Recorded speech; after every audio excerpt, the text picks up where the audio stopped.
kube wala nnyo asobodde genda wandika essimu yo atasobodde binaddirya gwono bimanya nenga musooke ng'ogenda kuwandika essimu yo sooka oggyeko ssente zo abali mu abalina bank accounts mu bank ez'enjawulo namwe muggyeyo ssente ekiva ku mobile money oba ekiva ku masimu ago kijja kudda ku accounts zammwe nakyo mujja kimanya kale namwe mbalamusizaako mwebale nnyo okuba nti mwakikoze mba temunnakikola then mwangu ennyo njira mutagingira omukyala gwe bayita Musafiri Nabbanja Prime Minister Uganda jalobere ku video eno obereko bulungi nnyo ndowooza bwe tuna mutagingira n'omukulu Nsereko Muhammad Kagege Kampala Central MP Kagege naye njagala abere ku video eno kansooka empisa obulango buno bubiri then tulyoke tugende mu maaso.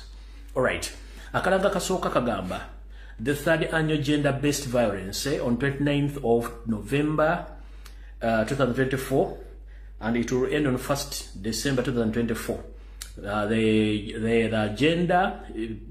agenda based on violence and intersectionality okuwandisa n'okubuuza ebisingawo ojja okuba ku ssimu y'omutegesi wa conference eno mu ggwanga erya Canada ku namba y'essimu +1647 929 0340 ku bisingawo ojja mubuuza oba osobola okugenda ku page yange oba akawunti n'okoberako akalamu kano ojja kufuna enamba eya WhatsApp. Waliwo ne convention eno egenda okubeera mu ggwanga erya Canada bagiyita NOP Canada Convention 2024 theme challenging of democracy and ways to overcome them.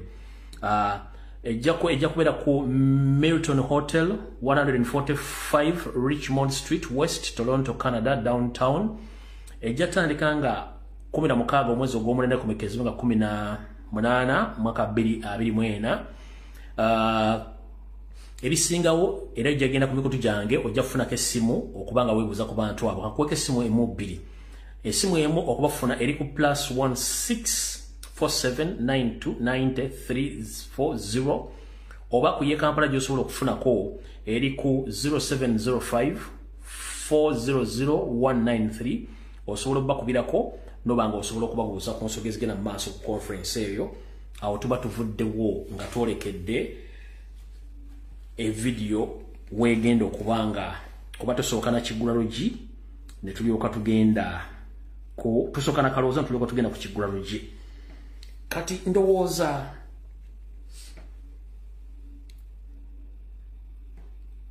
bannabyabufuzi mwenna abaagala enkyukakyuka mbatumiddeko n'abo abeebuzaabuza nga bafuka banaaba namwe mbatumiddeko nga mwe mwebuzaabuza in fact mwenna bannayuganda mu kaloozo ka leero njala kagende ebyabo bonna bonna bawooza nti ebyobufuzi tebinkwatako era gwe mu Uganda olinga omupangisa mukulu okutumiddeko oba oli mukyala oba oli mwami oba oli muvubuka oba oli mukadde oba oli munnaddiini oba oli musuubuzi oba oli munnabyanfuna mu kaloozo ka leero okutumiddeko. Lwaki nkutumirako?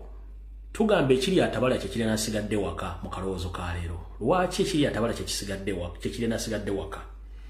Oyinza okulowooza okyaddukanya business oli safe. Oyinza okulowooza oli munnaddiini oli mu ddiini oli safe. Oyinza okulowooza oli ku ssomero oli safe. Oyinza okulowooza nti ndi mumaka nfumba ndi safe oba nze ndi bulungi nnyo. Bwe kinaava gye kiva kijja kukomekereza nga kiri ku ggwe. So nga ate omuntu yeetabye mu kintu kino okulwanyisa effugabbi, ettemu, obubbi bw'ettaka, okutemula abantu n'okusaanyawo eggwanga. Aba akozesezza eddoboozi lye okukyusa eggwanga okusinga ggwe atudde anaafuna ebizibu nga lutegedde. Nkiddamu. Eggwanga Uganda gye likoma okuba ebbi mu byokwerinda ng'abantu bate babawambibwa. Gwatudde awo bajja kuwamba muganda wo, bajja kuwamba kkojjaawo, sengaawo n'omuntu omulanga wa famire yo kijja kukwatako. Gwatudde awo ogamba tebinkwatako singa ebyenfuna nga ebimindidde olwaliro nga sukali gwali ogula 2,200 agula 7 kijja kukwatako. Gwali awo yali asomesa omwana nga omusomesa emitwalo 15 nga kati omusomesa kakadde kijja kukwatako. Gwali awo ng'olina abaana bakutuuliridde bamala okusoma naye nga tebalina mirimu nga nezifuna passport bagende betosobola zifuna kitegeeza kijja kukwatako. Kati nkutumidde yenna yeebuzaabuza nga afukaana bati ebyobufuzi tebikukwatako. Taata akulamusizza naawe mmanyi nti bijja kukwatako olunaku lumu naye ggwe ate ojja kunyiiga nnyo olw'ensonga okyali muziri endiga ezaabwe zitannamanya nti ensi omwali mugirowoleza yavaawo. Era bannabyabufuzi mwenna abalowooza nti tumanyi ndowooza yammwe nammwe tubatumiddeko, kubanga tukimanyi nti ebyobufuzi bikadde bibaddewo, gubadde mulimu gwammwe nga wabeerawo okulonda mugufuula mugano, olw'ensonga Museveni abakozesa okubuzaabuza abantu olw'okuba nti mwagaana okukola. Tewali kintu kirumanga omuntu okwebuzaabuza nga muntu mukulu naye nga ye omulimu gwe abeesinze ku byabufuzi bwe bituuka ye gwe guba omulimu gwe nga tafuddeyo ku nsi ye. Otunuuliranga nnyo eggwanga lyo okusinga okutunuulira ensimbi, okubayita okulya eggi okwesobya omuwula. Ke kabadde akaloozo ka leero katugenda ku kiggula luggi. Mbatumiddeko mwenna abanyumirwa ekiggula luggi mu buli vidiyo gye nkola. Ekiggula luggi kyalo kino njala mu kisale mu kiteeko ku social media platform ez'enjawulo okuli TikTok, okuli Facebook, Snapchat n'endala. Noziga nokagabanya nokigabanya mu WhatsApp group ez'enjawulo. Ekiggula luggi kino leero ngenda kikolera basajja banne kuba nange ndi musajja sisobola kwejjamu. Naye abasajja tusudde obuvunaanyizibwa. Mu buvunaanyizibwa buno abasajja basinga obungi tufuniddemu ebizibu nkwebuzaabuzanga era bafuka banaaba. Kati ekiggula luggi kya leero nkibaweereza naddala mwenna abasajja abava e Kampala nga mwasula obuvunaanyizibwa ne mufuna visa ne mufuna passaporti ne mulinnyo okujja mu diaspora. Naddala mu nsi omuli America, Canada, Bungereza n'ensi za Europe. Mwe kino ekiggula luggi kya leero nkibaweereza muwulirize bulungi. Basajja bannange mbalamusizaako mu kiggula luggi kya leero kansumenti muli bulungi. Tukimanyi nti ebisoomooza bingi naye ate abasinga obungi mwesuleegwa naggamba. Buvunaanyizibwa bwo bw'ofunisa omukyala ettu okuba nti otwala obuvunaanyizibwa okulabirira ettu eryo n'ekinaalivaamu oba lyetuyita ezzadde. Naye abasajja mu Uganda basinga obungi tulina omuze nti bwe tumala okufunisa abakyala embuto tetuddamu kufaayo. Abafaayo gye baliiramu ebalira eddala. Naye abatafaayo ne musuleegwa naggamba ne mutalabirira na kulabirira lubuto wadde okulabirira omwana nga azaliddwa. Gwe n'osulawo omukyala n'abaana n'odduka n'ogenda. Munnange ekyo ekintu si kirungi. Ebiseera bisinga omukyala kennyini gw'ofunisiza olubuto akukiikira ensingo emikisa gyo ne gikendeera. Abaana bennyini b'oleka osudde nabo bakukiikira ensingo era emikisa gyo ne gikendeera. Gwoyinza okulooza nti abaana bano tebalina kye bakolako naye abaana bali bakiika ensingo olw'ensonga bagamba singa taata abaddewo naye era taata waffe y'ani. Lwaki tubonaabona nga ate tulina eyatuzaala? Kati mu mbeera eyo mu kiggula luggi kya leero wenjagala nsooke nkulabule muganda wange omusajja nga tonnalinnya nnyonyi kutuuka mu Bulaaya gy'olaga. Wuliriza ebigambo bino. Kye bayita Bulaaya z'ensi ezaakola amateeka gaazo nga gakugira nnyo abakyala, abaana n'ebisolo era gaba obuyinza bungi nnyo okusinga ku bw'abasajja. Kati mwana mulenzi yenna ng'ova e Kampala ng'ogenda mu Bulaaya oba ng'oli mu Bulaaya nga kino baleeto kimanyika nkikojjukize. Buvunaanyizibwa bwo okukwana era kikkakatako okukwana mukazi yonna gw'oyagala provided nti ebinaava mu mukwana n'okwepiica onokkiriziganya nabyo era okubibeera ng'obirabirira mpaka lwe bituuka nabyo okwetakulira. Bye bitya muganda wange tekakutanda n'ova ewammwe e Kampala n'ojja mu diaspora n'ogamba nti ngenda kufuna omukazi Yesu ojja mufuna buli kkala gy'oyagala buli sayizi naye kakutanda omufunisa olubuto oleme kulabirira abaana. Eno e Bulaaya waliwo kye bayita child support nga it is a must ng'oyinza okulabirira abaana b'ozadde mu mukazi oyo oba omwana b'ozadde mu mukazi oyo. Bw'otamulabirira kiyinza okuviirako okufiiriza empapula zo okukomekereza ng'oli mu kkomera oba okufiirwa obulamu bwo bwonna nga tofudde naye obulamu bwo buno bufa mu ngeri etategerekeka. Kanyera kuga nga tonnasumulula zipu nga togenda kwetaawuluza wabula ng'ogenda kwepiica ofunise omukazi olubuto. Manya nti waliwo kye bayita child support. Ezo ssente ezirabirira omukazi n'abaana zo tteeka oyina ozisasula oba togenda zisasula sibako zipuyo oba weegeme obe nga tozaala. Otherwise abasinga obungi mujja kukomekereza mu makomera, abasinga obungi Bulaaya egenda balema, abasinga obungi ojja kukola ensimbi zonna ze wali okoze zonna zisigale mu Bulaaya ng'olabirira mukazi n'abaana.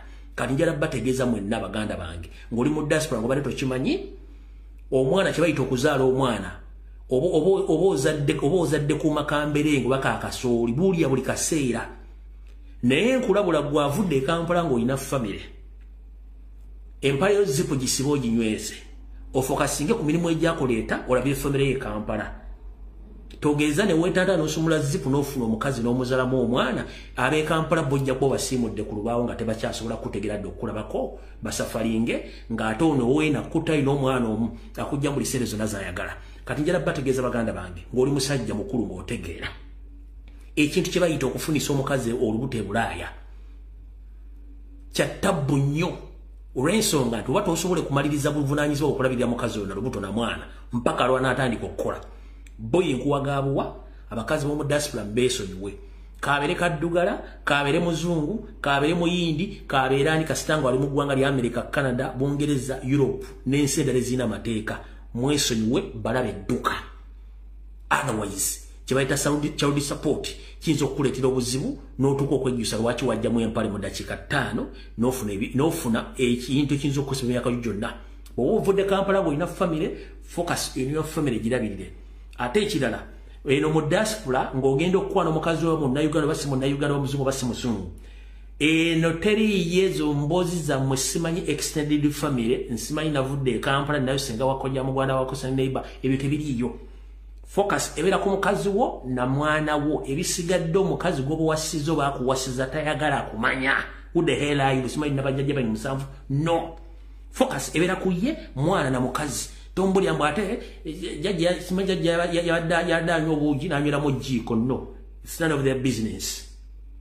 Simanyi senga wejindi ate it's none of his or her business tayagala kumanya sente zokola zonna zirabirira mukazi na family na mukazi na mwana oba gwe na mukazi ola ne mmere mu diaspora kati jombote mukimanyi mu bajja bazunga mu diaspora emmere gye mulya ebeera ku budget era ng'obojja n'okyaza omugenyi wo nga tali ku budget mu budget gye mwategekedde oli responsible omugulira emmere gy'agenda okulya kubanga teyabadde ku budget. Kati mukitegere mwenda abantu abaagala okujiibula ddala abasajja mubeere beetegefu okuba nti ebizibu ebyo musobola obisiŋŋaana ne mubalibaliza bulungi nnyo. Naye togeza n'ojjamu empale nga togenda kufuka n'okwana omukazi n'omufunisa olubuto nti ogenda kuguma zambiro nedda ebula teri buguma zambiro. Ne ku mulimu n'oboga nti mufunisiza olubuto nvudde mu Arua ndofunisiza mu Arua kangende embala ntule bajja kufuna n'embala ne bono bogenze ku boda ya Uganda ne Rwanda eno nkuwa example bajja kufuna kubanga mu system mwoli bamanyi buli kimu kyokola ojja zisasula oyagala batoyagala. So no mbategeeza mwegendeza abave Bulaaya abave mu Uganda nga mugende e Bulaaya n'abali Bulaaya mbatte mukimanye mwegendeze nnyo kye bayita omukazi ng'omufunisiza olubuto okulabirira omwana mwegendereze nnyo. Ekyo mukitegedde bulungi. Sijja kwongera ku bisinga tubagambye ne muganya okola ki obitegeera. Ekyokubiri nga nfundikira ekigulalo gikyaleero. Gino emize gye tulina e Kampala ffe bakaddugala twagimanyiira nti anytime osobola okwepiica it is okay. Naye mu bazungu okwepiica omukazi baba tali mu modu za kwepiica n'omukaka etteeka lisoma oba kasita akuwabira etteeka lisoma oba omukutte ate omusango okukwata omukazi e Bulaaya gubanga gwa mmada kitegeeza kaba kakuweddeko. Kati mugende nga mumanyi bulungi nnyo n'emitwe gyammwe gino ate n'abantu bambalanga balaba onojja amaddugo n'ogajja e Kampala bire mukwana neno n'okutuukira omukazi n'omutunira eye to eye contact n'omulemezaako amaaso guyinza okuviiramu omuzibu omusango. So mwegendeze nnyo abantu abava e Kampala nga mujja mu diaspora kubanga bakati muli bangi nnyo ebintu bingi. Kale ndowooza ekigulalo gikikomyawo njala tutandika vidiyo eya leero. Naye nga mbatumiddeko mwena abasajja abalabirira abaana abalera family zaabwe ne bakyala bammwe be mwaleka e Kampala ne bemusanze mu Europe ne bemusanze mu nsi z'abazungu mwebale kukola kintu ekyo mwebale kubeera babuvunaanyizibwa. Nabo batalabirira muzuukuke kubanga omusajja yenna bubeera buvunaanyizibwa. Bw'oba tolina buvunaanyizibwa kitegeeza toli musajja kimala. Omusajja si maanyi ga mu buliri nedda. Omusajja buvunaanyizibwa. Nkiddamu kibayita omusajja si kanyama si six pack si ki oba maanyi ga mu buliri no. Kibayita omusajja kwe kutwala obuvunaanyizibwa kyetuyita responsibilities kyekikufuula omusajja. Bw'oba totuukiza buvunaanyizibwa bwo ng'omusajja kitegeeza toli musajja oli kisajjasajja. Mu miti obeera settaala. Do you copy that? Oba obeera mupaapaali. Kala otuvuddewo tugenza ku firimu eyatuleese. Ekisookera ddala kansubire nti Mathias Mpuga Nsamba atuuse ne banne. oba nsooke mumuzeemu nsooke ku bano. Ensonga enkulu olwalyo tugenda okwogerako nga sinaba information nsonga yakubanja baganda baffe abawambibwa ne battibwa abatamanyiiko mayitire. Nendowooza kansooke ku bano tuleka tugende mu maaso. Kansooke ku bano tuleka tugende mu maaso. Kansooke ku chairman wa Wakiso LC5. Mwenna abatuuze n'abalonzi ba Wakiso district mbalamusizaako gye musinzira okulabira akatambi kano kasubenti muli bulungi. Nakoze ka video kuna ku Rocksat ne mbategeeza nti ssentebe wa Wakiso district omukulu Matiya Lwanga bwanika ngono yagira ku kadi ya national platform nga bwali mu kulya olukwe mu kibiina kyaffe nga kati akola ground work nga adiringa okulanga destabilizing NUP ku grassroots kuva ku RC1 mpaka RC5 n'okweyogera waggulu nga bazimbira muri mu NUP nga agezaako okucyankalanya n'okusuula ekibiina kya national platform. Ebintu bino babikoze era ndooza mwalabye results zavudde mu kulonda okwabadde Wakiso bwe kyalabise ndooza mulabye example n'ebitundu ebiramu nansala ludda awo wabwe mugeze mulabye example. Kati mukulu Lwanga bwanika saagala tumale budde mulekeraawo ebintu by'ekisiru byemukola. Nze saagala kwogera ku bantu abasinga obungi wabula nina obulumi ku bantu abamu. Nakolako video emyaka ndooza giweza 6 igenda kola 6 neŋŋamba nti eriyo bannabyabufuzi balina okufa Uganda okutereera. Saagala nkuteeke mu gurupu y'abantu balina okufa eggwanga okutereera. Mbuuza lwaki eggwanga Uganda bwemulira basibe lirina okuba oli kyemani w'olusifa bw'atambuddeko ensi yonna kusereza omuwa omusolo nolaba ensi bwe zikulaakulana. Negulooza lwaki eggwanga Uganda terikulaakulana, lwaki obuvuyo bukyali mu ggwanga mulimu abantu abasomye bategeera kubanga mmwe ekika ky'abantu nga mmwe muleese obuzibu. Essaawa zino we twogerera mu kifo ky'okulwanyisa ekibiina kya national platform kyewafunamu obupangisa wandibadde okola bwezizingirire okulaba nti tufuna kye tuyita joint effort okuggyako gavumenti buli omu addeyo mu kibiina kyayagala. As simple as that. Our main focus is to come together or to join together to find the junta so that if we remove Museveni in the office, everyone is free to go back in his own mother party. Kyetwetaaga. But tugezaako nnyo okulwana okuzimba ekintu kino tujje Museveni mu bukulembeze. Mwate mukola nnyo okulemeza Museveni mu bukulembeze nga mwononya structure, mugula structure, mukozesa ssente, mulwana buli muntu yenna ayogera ebintu by'amazima. Kiki mwagala? Matiya Lwanga bwanika mwagala ki? Mwagala ki? Kansooke nkubuuze. Wali mu kibiina kya Democratic Party nange kye nalimu. Ne muvaawo ne mukola DP block. Nefa. Bwe mala okufa ne mubungeeta. Ne mujja ne mufuna obuddamu mu kibiina kya national platform.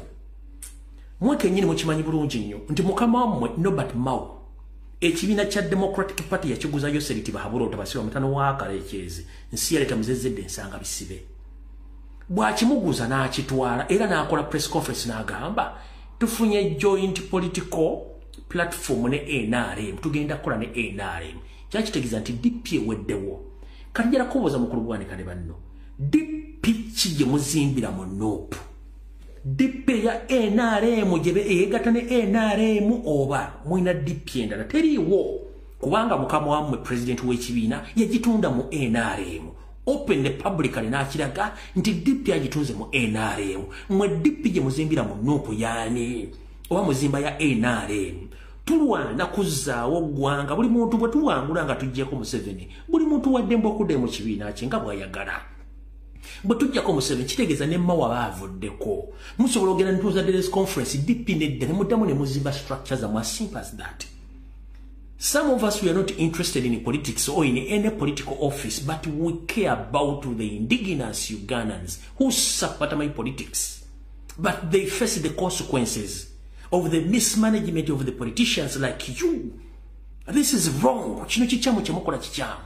Why do you sabotage the struggle? And you know it very clear that you are in that office because of a national unity platform.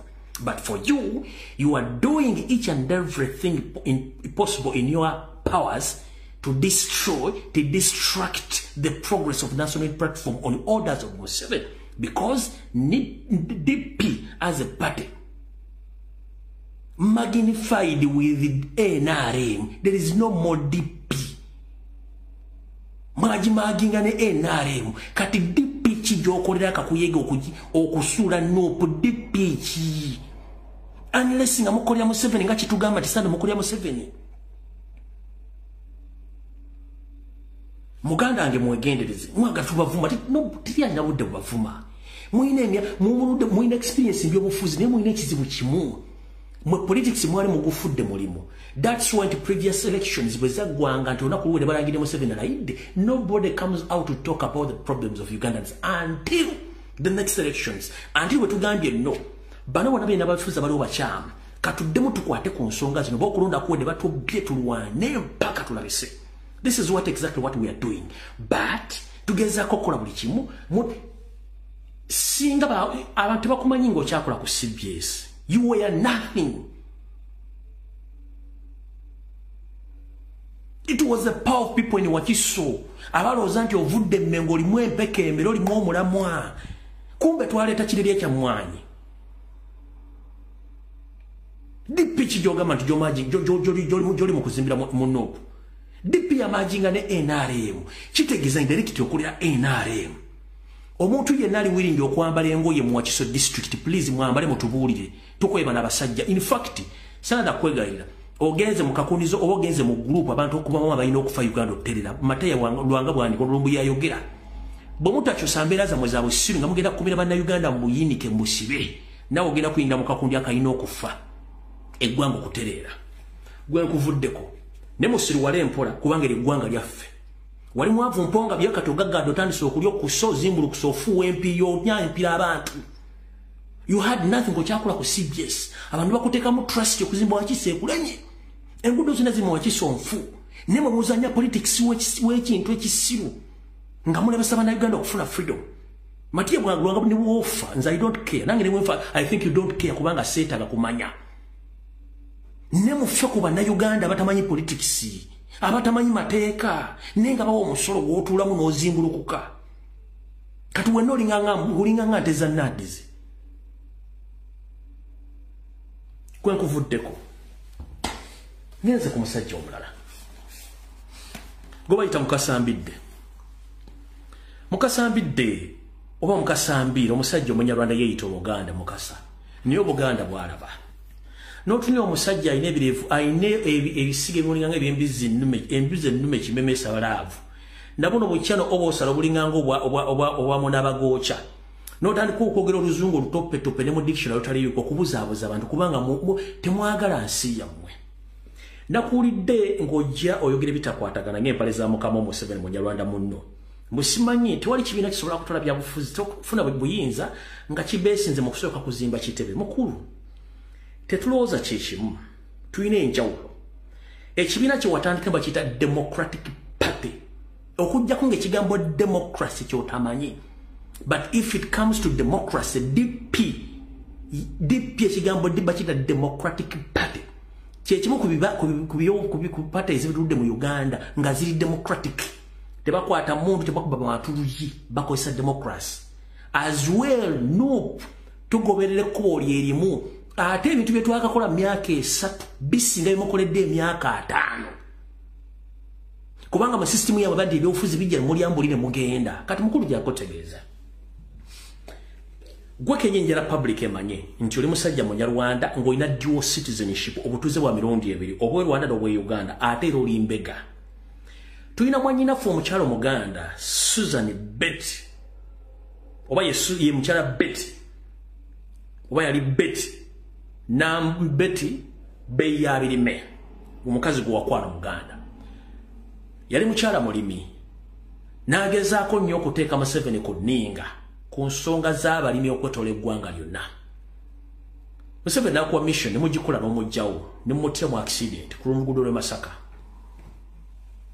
N'okola effujjo lingi nnyo ne weeyagala. nofuna sene otambula logule motoka ezebbenga namaganda bei yabimeyo mmazo muzika agenze n'olya sente n'osirika era ensi teyagala kimanya nti wakola ekyo wakikola bulungi nnyo kanjira kubuuza mukulu essaawa zino okinimbuka oyogera ebige bitakwatagana bwemba mukutwala bayizi temusobola kuzimba headquarters mukulu the problem is not headquarter the problem is we are fighting political masqueraders mwabefula nti mumanyi naye nga temumanyi muli ba masqueraders kubanga all along from Makerere University mubadde ba masqueraders toyina dde edduuka ly'obumasu wadde litunda obuleega mu Kampala ogamba nti oliro yatowooza nga wadde omusango gweko yaganye okubiika oba omulembe yavudde kagaali n'agwa nti State Council bagivunaana olw'okuba nti yakoze makubo toguwoozangako naye osiba ku leediyo kutambula ku nnyonyi kudda eri kanula maaso ng'ente esala koolansi kubanga olina amaaso amanene ne mulowooza mugenda kutiisatiisa abantu njala kukubuuza mukulu ekibiina kya Democratic Party kyekisinga obukadde mu Uganda nakyo tekirina headquarters tekizimbanga naye nga kibadde kifunanga ssente okuva mu gavumenti myaka 5 where are the headquarters they are nowhere to be seen okitegeera mwasalawo kitonda wa Museveni kati let me remind you this nze nali wa DP nesi kyasula jiddamu kuba bagimajinga ne NRM kanjira kubuuza during the service of the late Dr. Sebana Kizito ngachali president wa DP yagula ettaka okuzimbako ekitebe kya DP erubaga okuliraana egombola y'erubaga ku luguudo olwenyendo bayita Kabakanjagala mwenna batakimanyi nti DP under Dr. Sebana Kizito omugenzi yagula ettaka opposite ne ekitebe ekikulu ekyegombola y'erubaga kiri ettaka eriri opposite kyekikuba ekisalamu ne kikkirira wansi ne kigenda ne kiguka eri ku St. Lawrence era ne kikkira ne kigenda ku chachi ya Kayanja kati oba wakava woti ku Collins oluba ku kisaakaate kisooka bwoti poloti simanyi oba ekyaliwo poloti yali oba yali futi 15 oba yali ndoza futi 15 Dr. Sebana Kizito aleka agiguze nga ya DP naliwo okubagironkinga nejinja lisimbibwa siri konkushuwa nti poloti yekyaliwo nengo oli mukulembeze mu Democratic Party what happened to the headquarters kyetubagamba mukozese emitwe ojja kujogera oluzungu lw'embaata zino embaata zikabuzi nga ne mu dictionary teruliimu kubuzaabuza abantu naye nga temulina magezi buli wa political masqueraders mukolera NRM olina dual citizenship oli mbega mwe mutulisibyeeko ebyobufuzi eby'ekisiru mu Uganda naawe ogenda mu kagulupu kali akalina okufa ensefu n'emirembe da Uganda mu bavubukamu batalina byakukola naawe nkuvuddeko naye ng'ensi etegedde kubamba temanyi Dr. Sebana Kizito nga tannafa yaleka aguze poloti eyo naliwo mu kugironkinga nze naliwo mu kuronkinga poloti eyo gwe naawe nkuvuddeko mwenna bannankyukakyuka njala bategeeza waliwo olutalo lugenda okujja ku TV ku radio ku social media nga Museveni alutaddemu ssente olutalo luno lulimu omukulu gwe bayita Mike Mabike kuliko n'omukulu gwe bayita Mukaaku bano bamaze okukola strategies ez'okuvuma n'okussa wansi Robert Kyagulanyi Ssentamu mu buli ango yonna nkitegeera maki bategeeza muli waliwo olutalo lugenda okujja nga lukulembeddwa Michael Mabike Lubega Mukaaku n'ebikonwa byabwe byonna ne kansoke nkole statement eno mukulu Mike Mabike ne mukulu Lubega Mukaaku ndowooza ebbanga lyemmaze mu byobufuzi ddene nnyo kansoke nzanye voice note just for 1 minute ndyoke mbasambule muwulirize omusajja ono Mike Mabike nga beewera ne munne Mukaaku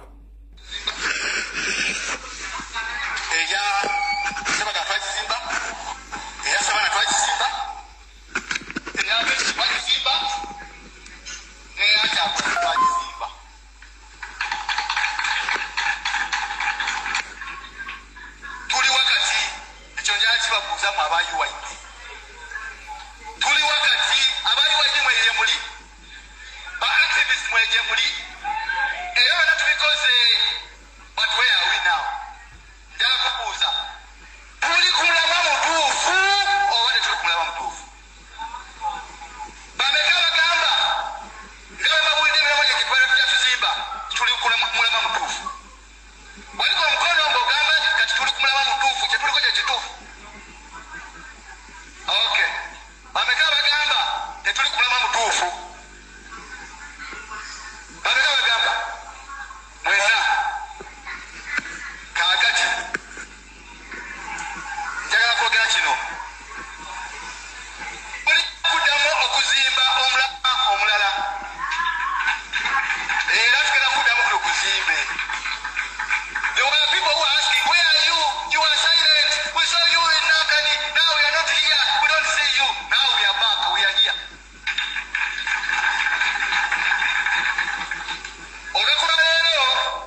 Tuyina obudde butono nnyo.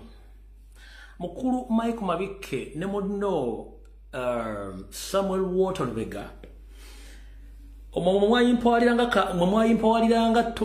mwayimpawaliranga ekufulu eziggala kabuyonjo za Kampala City Council ezitakyayonjebwa njala babikira n'okubategeeza omwe muzungiranga measles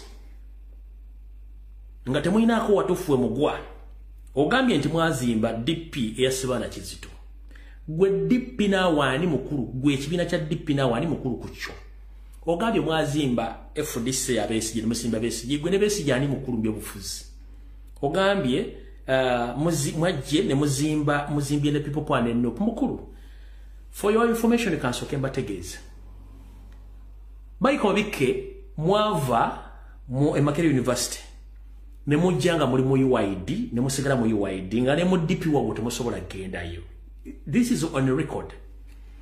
Ne mutandika okuzanya ne government nga muri assete za government mwe muko bantu batalina mirimu temulina job specification muri ya muzunga buzunzi kati kansoke mbagambe Mike Mabike n'akabinja kamwe n'ono musajja mgundi ani bagamu temuzimbanga konopu the people power.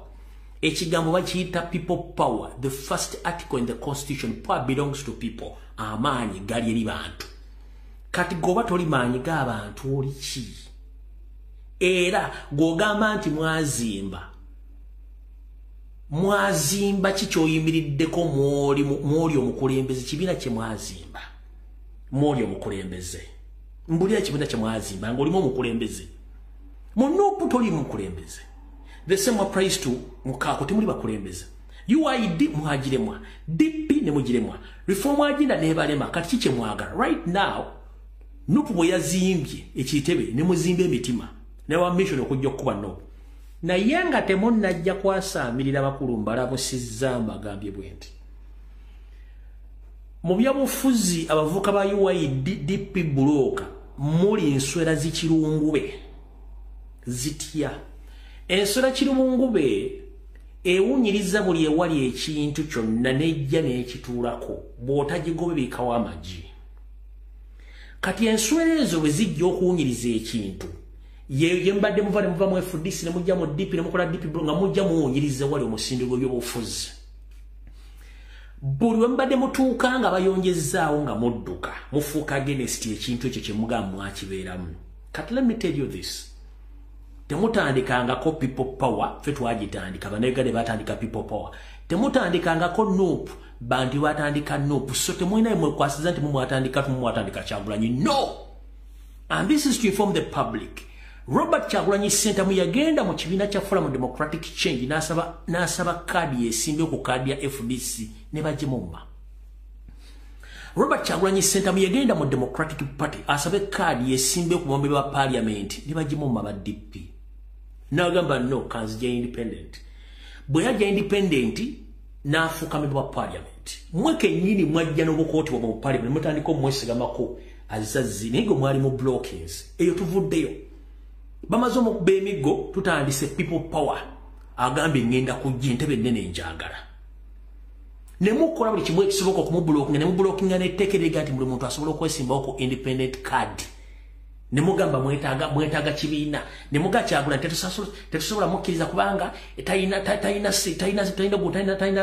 senta namba. Tugamba okke katonda tuyamba tufuna nopu ne tumuleeta ne yeesimbawo n'awangula akalulu. Gw'ogiramu luddawa mwe muli enswera ezinoonya ewawunya oba ekintu ekiwunya mu politics bw'obanga akyamuse mwagalagenda na mugendo wabula mutuuka ewatu nga baseetinzewo ne balongoosa bulungi nga bwe tukimanyi mu buyonjo nti enswera zeyunira nnyo ewawunya naye bw'olongoosaawo enswera zidduka.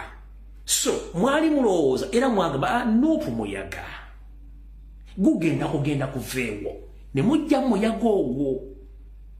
Kati ffene tutereeza omuyaga n'ekyalimu kyonna era kyabawaliriza okudduka ne muddayo ng'era enswera bwe zitayagala wantu wayonjo. Kati mubeere gye muli musirikire bulungi ataka Kyagulanyi ninupu at your own risk tugenda bakarakata ate mbalabula eno sekita gitugendamu waliwo abantu abalina okufa Lubega Mukaako Michael Mabik Mathasi maniono mantia Rwanga bwanika n'obusajja bwa UID n'obwa DP obulemese enkula akula naye gwanga n'okukyusa obukulembeze mu gwanga mwenna tugenda tandika kunoonya omukuomu nga abanyige pesa ensefu n'emirembe tukola political prostitute ne ba masqueraders for you are there kuzanya mapesa mulinganga bazanyi ba ludo buli omwaka wa figures ka staff na zafuna ngadduka mbagmenya amanya mu buko buli mu UID ne DP nga mwe fulati mwajja mu wallahi tugenda tandika okunoonya omukuomu nga tubanyiga mapesa ngekyali mu Gucci ngekyali mu Ghana okuteba mala kujja abantu nga mmwe ba masqueraders ba political prostitutes nga tomanyi waje badda people are suffering in Uganda abantu baba ko bakumataka abantu bachina kyakulya economy eganye abantu baba wamba batta temusobola byogerako wabula mufayo kwogera ku kikola sabotage because mukolera mu 7 you are sabotaging each and everything jajja mbabulya tugenda wazibu nnyo aho sijja kulwawo nawo nvuddewo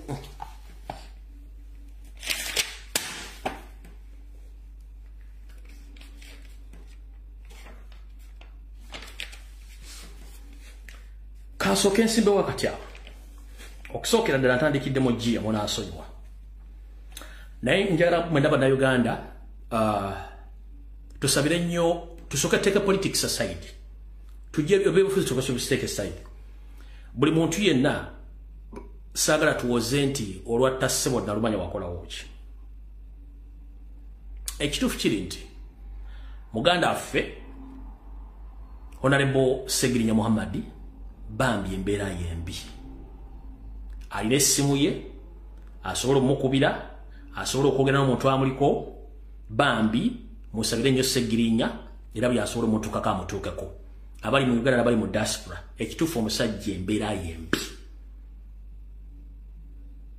tusooke tujje ebyobufuzi byonna tuze ekifaananyi ky'omuntu nga ye tusooke tusangule ekifaananyi ky'ebyobufuzi byonna kisangule tukiteeke ebbali tuze ekifaananyi kya Segirinya ng'omuntu munnayuganda munnaffe tumusabire embeera yembi ngenda kukubira omulango gutakungula ekibiina kya National Platform n'obukulembeze bwakyo mwenna n'abaagala eggwanga Uganda mu mirembe gyalyo please muteeke government ku nninga muteeke parliament ku nninga muganda ffe afulumizibwe agenda afuna obujjanjabi kubanga embeera si nnungi ekituufu kiri nti Segirinya bambya politics aside nedda tusooke tuteeke ekifaananyi kya politics tukimuggyeko is not a politician tumuzze ku kifaananyi ky'omuntu ng'omuntu kuba tusooke tusangule ekifaananyi ky'ebyobufuzi Segirinya muna byabufuzi no tudde ku kifaananyi ky'omuntu ng'omuntu kubanga si buli agenda okugamba nti rest in peace abadde akwagala oba agenda okuzika oba okuzikirako abadde akwagala no mbasaba n'obuwombefu please we mobilize abamuwa essaala abamukubira essimu n'abasobola okuteeka force ku parliament Segirinya addizibwe passport ye asobole okufuluma eggwanga addemu ajja mbasaabusabi kino nkisabye si kya politics no nkisabye busabi ng'omuntu nga bagati tusooke tusangula ekifaananyi kiri eki Segirinya munnabyabufuzi tujje ekifaananyi Segirinya munnayuganda kituba tusooka okukulembeza please ayinza okuba muyabanyiiza nga nange muntwalire neno oli munnayuganda munnaffe muzadde embeera si nnungi please tusooke tusebye obufuzi webbali tusooke tukwate ku muganda ali mu ddwaliro y'ensambya embeera si nnungi n'eddoboozi likyavaayo yenna agwawo please buli muntu yenna ali kuno mbasaba munoonye essimu ya Segirinya oba y'omuntu amuli okumpi bame ba parliament mwenna bannabyabufuzi baani bonna please muyambe omusajja olwatta ssebo nalumanya naye wakolawo ki ebyobufuzi tusooke tubiteeke ebbali oyo muganda ffe munnayuganda awo omusolo buli kimu akikola musooke musangula ekifaananyi ky'ebyobufuzi mukisiibulewo mukikole nga Segirinya ye nga Segirinya ng'omuntu please mbasaba n'abantu b'ekawempe mwenna omubaka mwali bubi nnyo yeetaaga okusaasibwa n'okuyambibwa ne parliament please mutukolere ekintu ekyo nga mukyala Nita Amongi bwagenzeeyo please kola ku kisoboka kyonna within the few days, the working days, omusajja afulume. Ana tutugenda gamba rest in peace nga tusobodde kuyisa ddoboozi wadde okwogera. Mbasaabasaba ekifaananyi ky'ebyobufuzi tukimuggyeko tumuyambe ng'omuntu kubanga bambi abaddewo Katonda kyamusobozesa okuweereza akiweereza. Kale kino nakyo nkivuddeko njagadde kusooka okuyisaawo ekintu ekyo. Alright, katugende abantu bwetumaliza kano ka message then tulyoke tukole ki? Kati Mathias Mpuga Nsamba ne bammemba ba National Platform bonna n'abafuula nti b'oludda oluvuganya mbalamusizaako mukye baliko gye mutuusaako engalo.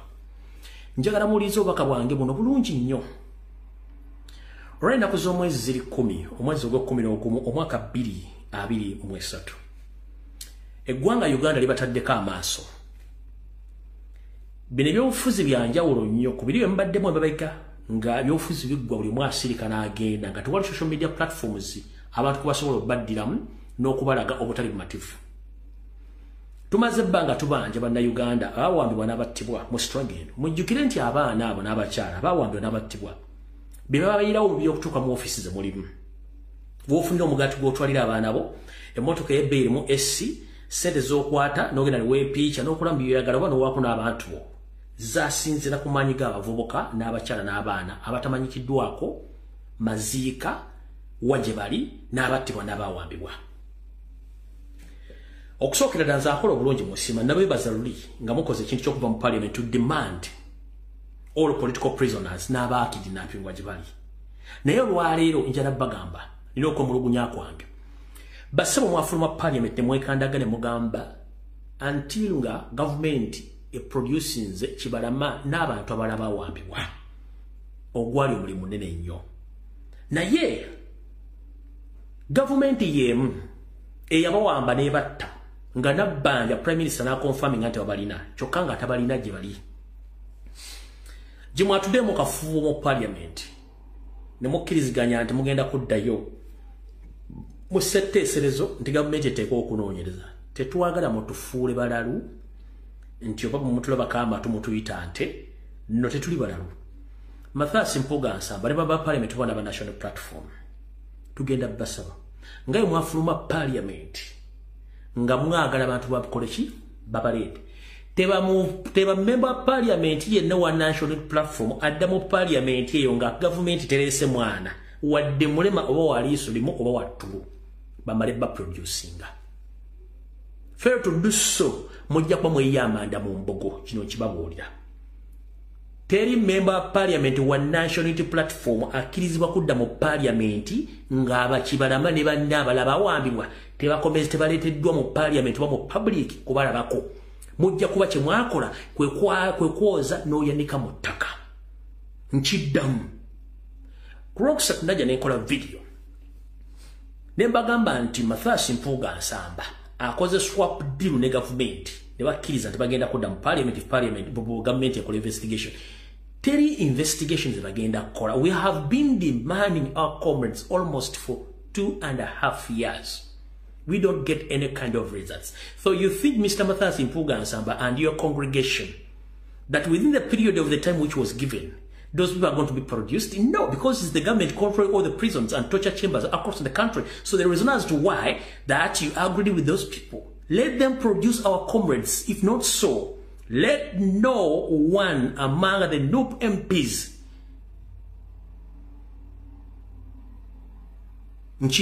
let no one among the NUP MPs is allowed to go back and sit in that parliament.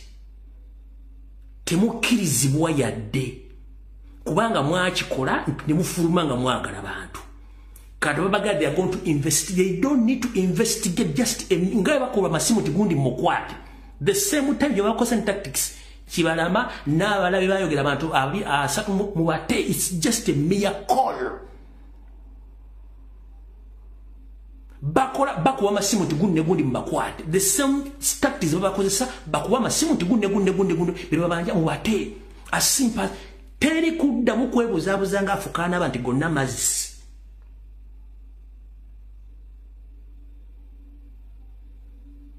Nchidam MOP wa NUP ye no opposition dam parliament. Please temuti siri waza tetuli basiru. ngaye mwafuma mu parliament nga mwagala producing abantu abo temudde nga tebalese bantu abo deal je mwakoze nagitegedde era navudde ne njogera ku rocksatu nagenza okuva ku live nga radio Simba ne bebetadde ndi bamukoze deal gino nenga zinabadde namaze byogera gomoza afe tutegeera tumanyi bulungi nyo ebintu byomukola mu nzikiza amanya ge nasomye babadde mu meeting go ankubidde simu gambulira sigwe kitegeeza buli kimu mba nkiraba nkitegeera yiikyo tubadde ne meeting mu office ya speaker okusinkana oludda lwa gavumenti timu yange baddemu Endobesu mu Uganda Honorable Jonathan Odul omubaka wa Elute County ne Honorable Asumani basalirwa timu ya gavumenti ekulembeddwa General Jim Muhwezi ngebaddeko General David Muhozi ne Honorable Oboth ensonga yesiza speaker abakulu abunaffe n'atuyita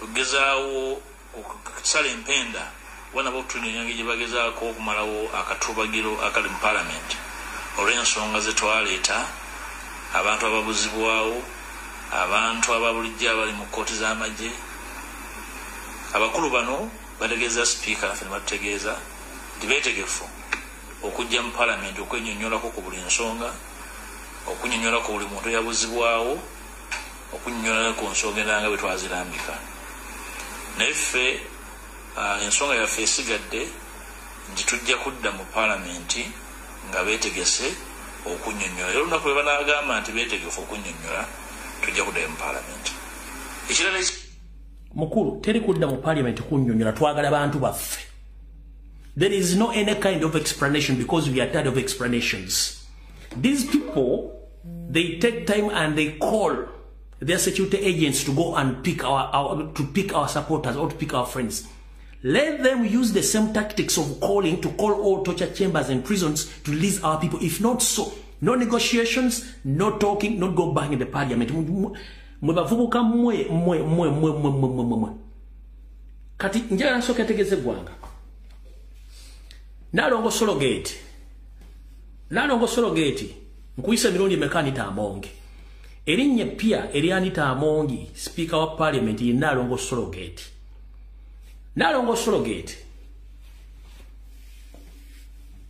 E chaku jeje wabade. Oje nga pressure wa itidi deko. Kubanga gwe chief negotiator and negotiating a business za government no opposition. Okukulinga pressure no kuwisa nsimbi mikono jamwagala.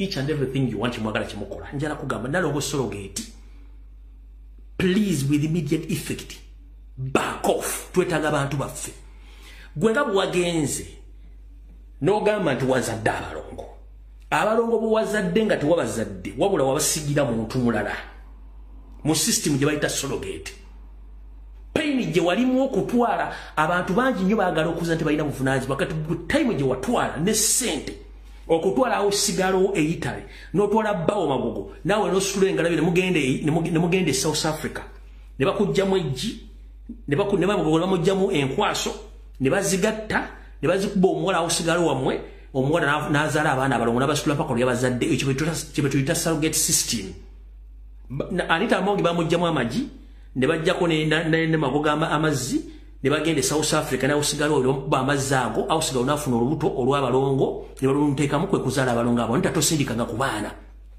naye pain gye wakozesezza obuvunaanyizibwa tukozesezza okufuna abaana abo kuba gwe entobe zaato kyagirina kitwale nti eri abaana bakibalama eri abaana abalwanyi bannaffe bonna abaawambibwa kati gwe buli bw'olina ku baana bo ne famire okufuna abaana ky'oba otwala nti nabaana abantu abaawambibwa bati balina abantu baabwe as simple as that gwe Nalongo Surrogate Mamulowooza sente zimala buli kimu. And I'm here to inform the public. Nawe Museveni nkubulira kuno kwoli. Olina abaana olina abazzukulu. Be bawanvu balinga kalituusi w'omulubijji. They will face whatever is taking place in the country. Ebintu emukola abantu bagenda bibakola. Mutta abaana b'abantu, muwamba abaana b'abantu, ne mwefuula mutemu tekibaluma. Kale njala kugamba. Nalongo Surrogate. Mamulowooza sente zimala buli kimu.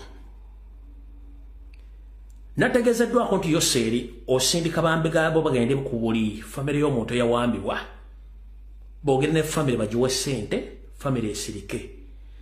Famire z'abantu abawambibwa. Nupu changa luwanga lwa mindi. Eyewo mubiri kulwa mmwe. Teri kibina kyali kikoze. Bwe mukkiriza okutula neyo seri ku mmeeza n'abo wa ssente. Wenyine muzikwatidde mujja kuba mwesibye empingu nga n'ebisumuzo mbisudde mu kaabuyonjo kubanga agenda balekera Wambega baba siringi nga temukyasobola kugenda kubanja wantu wonna kubanga already you are paid baba sasudde. Nkiddamu baba sasudde mujja kuba temukyabanja. So Nalongo Surrogate the negotiator. Ovunanzi watu togenda okuzalya amagogo abaana ab'empogola abalogo babeera abampogola kuba bate babasibye mu muki baba tebasibye mu mbogwa mbera abalogo bampogola. So Nalongo Mpogola Surrogate Anita Amongi wabusiwa mukozesa nga muluza mugenda kukozesa ssente to silence each and every one. That is nonsense. Twetaaga abantu baffe omulozo okutta is a solution for each and everything. Politics is all about ideas. Whoever has better ideas from other party, he takes it all. Nebuli muntu navaayo okugamba nti yayina kufa oyo tayogera. What kind of nonsense is this? Gwe Nalongo Surrogate Anita Amongi Mpogola azaala balonga b'empogola muleke tusiriwaddako. Nono munamuno Mpuga. Nabagamba nti bwolabanga akaana akabateeka kola mirimu nga kali stubborn nnyo waka nkakola emirimu manya nti koonoona. Mpuga all along abadde silent nga n'akabinja katibana kye bakola. Akimanyi nti mu December ennaku zesimanyi balina okukyusa office zonna nga naye mwagendera. So now is acting the same time is gaining the bargaining power okufuna ssente ku musayi gw'abantu abayiika.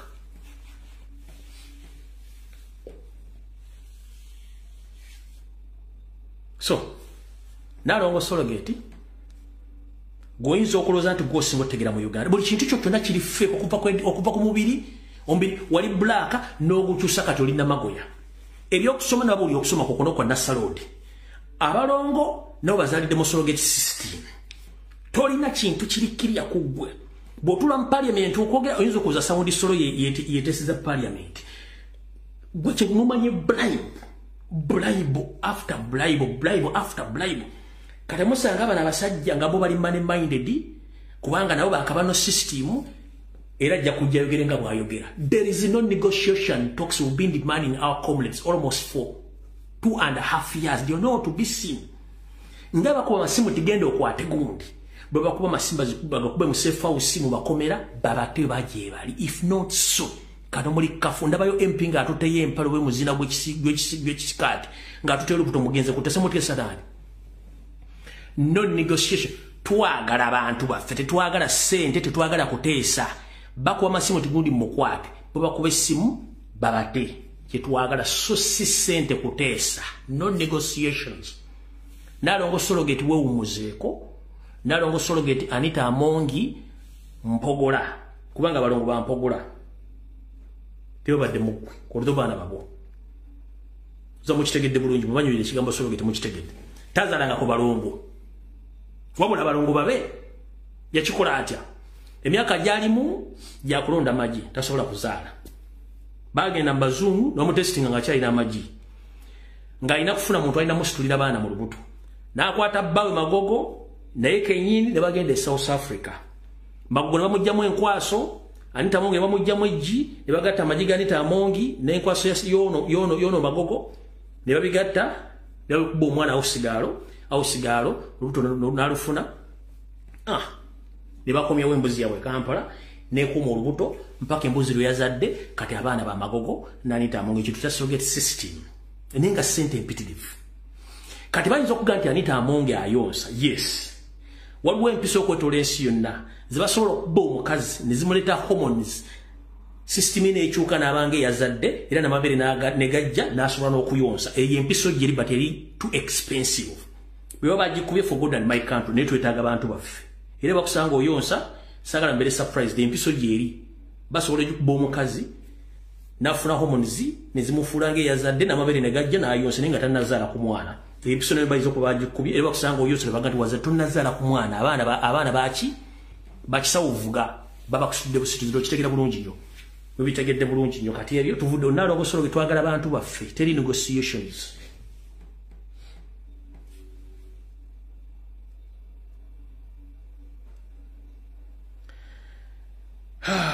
Awo tuvuddewo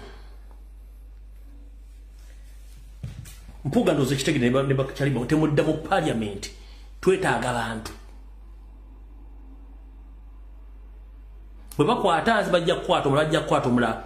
It's a routine. Kino kibaddewo nga tesobola kyogera all along Museveni badde awamba abantu ng'abatta since 1955 66 mpaka 80s azatta abantu ng'abawamba mpaka futugebero tujja byogera mubatyo byogera tujja byogera kati awo nvuddewo Mpuga ne bando mwetereze nze naatera okutama simu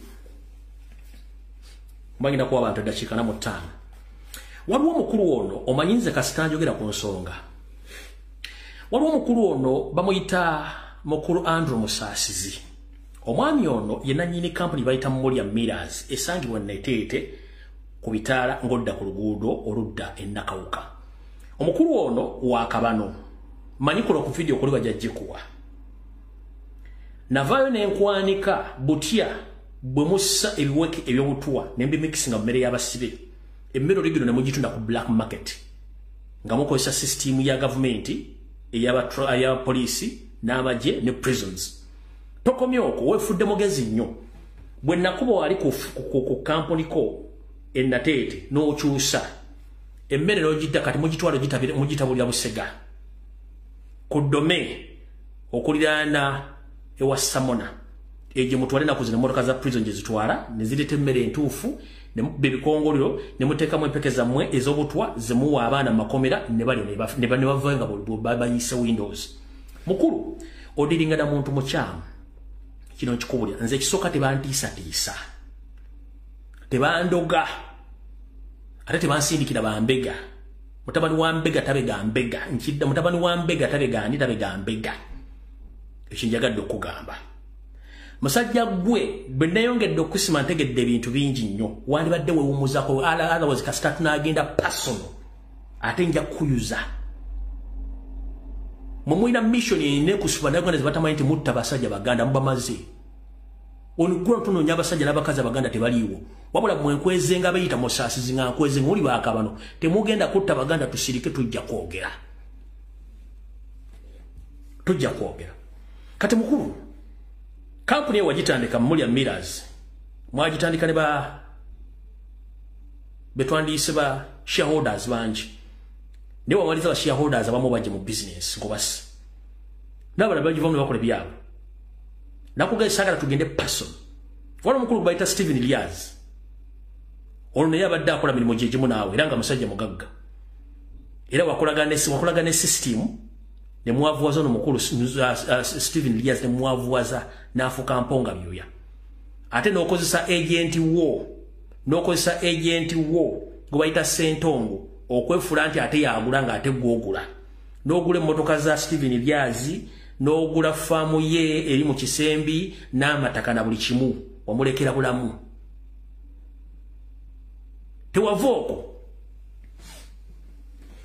njagala public emanye baani abaali mu lukwe olw'okusaanyawo omusajja omulala ya supply nga supplying emmere mu government gwe bayitanga Tito gwe kennyini wayita mu mikwese gya government n'oyita mu basajja ba government ne musaanyawo Tito gwe baakubira amasasi ku Sunset Nateete emisana tuku ono yali akolaga n'omugezi Nobo Mayombo nga bakola deals z'okusapulayinga obuwunga gwe kennyini bw'olaba nga ono yakulemesezza n'okolagana abasajja basasini mu government ne mutta omusajja oyo Tito gomwatira ku Sunset Nateete emisana tuku n'oba amasasi n'afa kubanga yali adiringa ne Nobo Mayombo ne mutwala buli kimu na kyalina kati taddanga agula kati g'osapulayiga emmere mu Amisomu simanyi ani mwe mukola naye nga banne omaze bajjawo kubanga Tito ne yali akolagana n'omugenzi Nobo Mayombo nga ye bw'omu ku basuppliers nina omujjawo kubanga bw'oyagala kola business. Mukulu wegendereze saagala genda personal kuba n'ebintu bingi nnyo bye discoveries ebikwatako n'ensi esobola okuti awo lagenda mpola just siba omumwago muve ku mmere y'abasibe mulekera okuteeka obutwa mu mmere y'abantu abaana abali ekitala bavayo bayise windows abamu nga bafudde babaziika ku faamu lwa mmere no gye mbawa mutunda emmere ya gavumenti entuufu ne musekula ebikongoliro ne muteekamu empeke ez'obutwa abaana ne bavayo nga bayise windows abalala ne bafa bufi naye ngowooza nti gwe Musaasizi Andrew kumbe basajja baakabana muli basajja Banyarwanda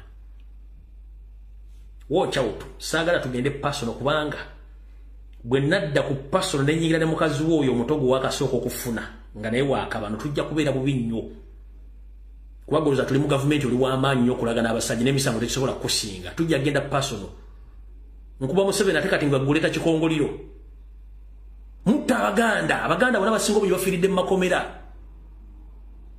kuba babateekawo ku sapulayinga mmere erimu butwa mutta abantu ffe tusirike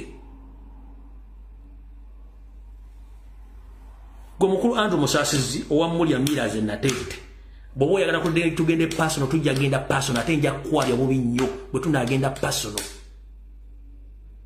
nsobola okuyingira ne mu nnyoko yennyini paka nentuuka ne ku maama ne ku taatawo ne ku baganda bo bonna ne mbatuukako ne nkuleetera ne footage waabwe nawawe bali and how the way they looks nsobola okutuuka kati ne nkugenda okuva ku kigere mpaka ku kagera akasembayo bw'oba kyoyagala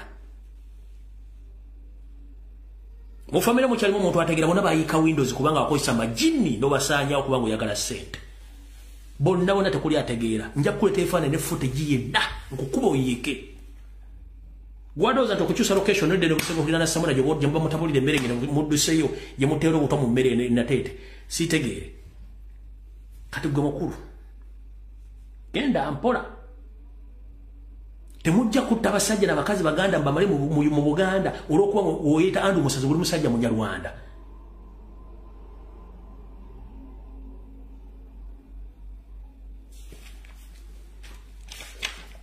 wegenda mpola nze nkubuulidde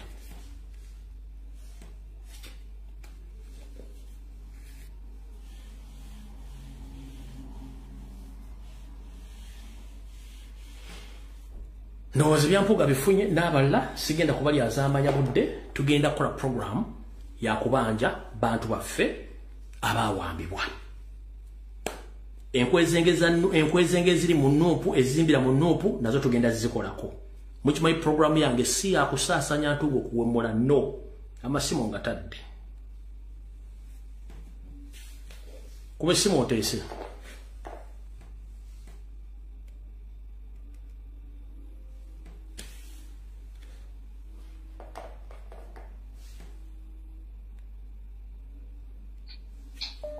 Sebo.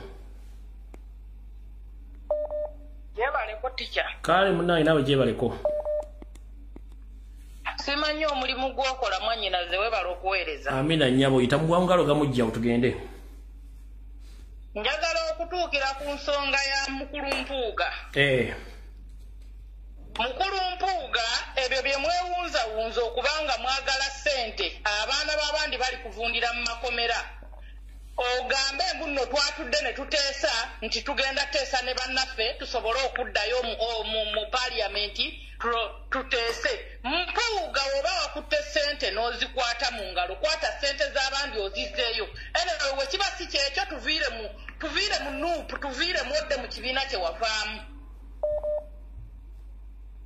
kubanga Mpuga otufuukidde akayinja mu ngatto mu kibiina kyaffe ffe tukumanya oli waakabano Mpuga tukukumanya oli waakabano tukugamba ebigambo bino nti tali kudda mu parliament kozinga abaana babatadde abaana bali mu kuvundira mu makomera abakazi bano ababulwako abantu baabwe gw'obatunuulira obalabanga aga amaziga ge bakaaba ku Nuupu buli ssaawa ku ofiisi ne bakaaba Mpuga oli waakabano naye tukusaba bw'obanga tojja kusobola tuviire kubanga tugezezzaako wali okozeemu ekyamakulu n'ogamba twekalakase tuve mu parliamenti ne tugamba kale tukkiriza ne bano abantu bano nina mikwano gyange be tuli nabo ku TikTok ab'enkyukakyuka muleme kuwolereza Mpuga manyi kwe muli okwo muleme kuwolereza Mpuga waakabano bw'olinnya waggulu n'otandika okwogera n'ogera ku Mpuga ng'oli akugjayo akussa olw'okuba oli kusabula Mpuga ffe Mpuga tumumanyi waakabano ng'ofundikira nnyabo mukulu tuta webala okuweereza kwagala nnyo mukama akumpangaamu kale nyaba ale omukulu Lumbuye jebaleko sebo kale nyaba nawe jebaleko kale kati nzinze sinsidde wano German enyabo kati point esooka nina points zange bbiri enkulu esooka ya mwami Mpuga tubadde tusaba mbadde ngamba mwami Mpuga teyefuula looya twabasindika mu parliament kuteesa sikwefuula lawyer mu parliament. Kati kyoba tuba tubanja abantu baffe. Tetumugamye nti naatafuuke lawyer agenda ateese n'olisimanya Anita n'abakulembeze baffe ba members aba parliament balina kuteesa kwokka kutwabawa kuteesa ebiruma bannayuganda. Naye kati ffe tulina demand yaffe yokka eri eki twagala basibe baffe basigale wabweru tebadda mu parliament. Abasibe baffe babajje mu makomera babaleete mu kooti. Nanti batwagala basibe babaleete mu kooti. Kati bwe batugamba nagera mu parliament kuteesa okujjako ng'agenda kuteesa bibye ate era addayo ku lulwe si ku lw'abantu ffe abaamusindikayo kati eryakimanye. Kati point ey'okubiri mbadde nsaba bannayuganda bw'oba olina relative woowo yenna ng'ali mu nsi zino ez'ewabweru oba ali Dubai oba ali mu Europe oba mu America oyinza omugamba oyinza omuwa idea n'akuregisteringira n'enamba telephone numbers. You can register na telephone number yo yinzo gikozesa ku WhatsApp. Kati bali ab'amasimu ababonaabona bakutama bwe batwala ennamba zo naye obeera ku WhatsApp. Kati fe abalina amasimu ddala bwe tulabanga live nga zino you can share them to WhatsApp. Kyembadde nteesa. Kale nyabo toyanza nnya. Kale.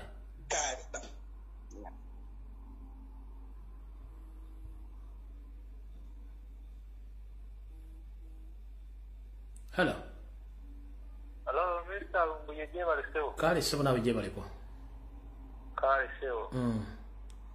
Bandu we bali kuweereza. Kale sebo nawe bali kubeerako.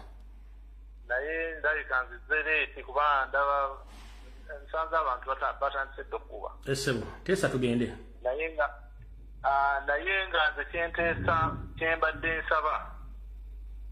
Mwami Mpuga aleme kwebuza magezi. Aleme kugulaza bannayuganda nti bagenda kutuula wansi bateese n'aba NRM bateese ne gavumenti.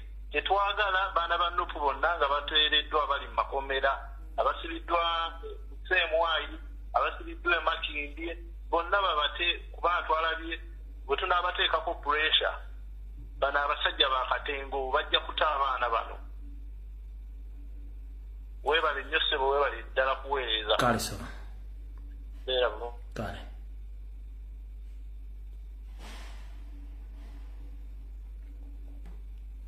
Hello. Jebaleko mukulu wange. Kale kablaza nawe jebaleko. Kakati kantuukire ku nsonga. Ensonga zibadde bbiri mu Uganda. Abayaaya abo ze baali beebalama. Ensonga esooka y'Abaganda baffe be baawamba. Ensonga ey'okubiri eya Kabaka waffe bwe baawa obutwa. Ezo ensonga nga tebazoogerako nga bali kyesirikidde. Mpuga ne banne bajeewa omutima omulungi oguleeta ensonga y'okubanja Abaganda baffe ebbanga lyonna lye bamaze. Ekyo byo kirina okwebuuza.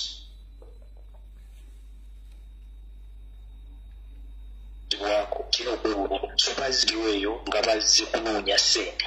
Naye banga bazze kunoonya ssente ffe batufuula abatategeera befuule simanya azungadde nadde eri wuuyo mu bisenyi wuuyo wawa azungadde eno awoze tetutegeera. Nze namulaba we yajja ku kitebe alina n'abamukuuma baakabano bamuwa abasajja baakabano abamukuuma.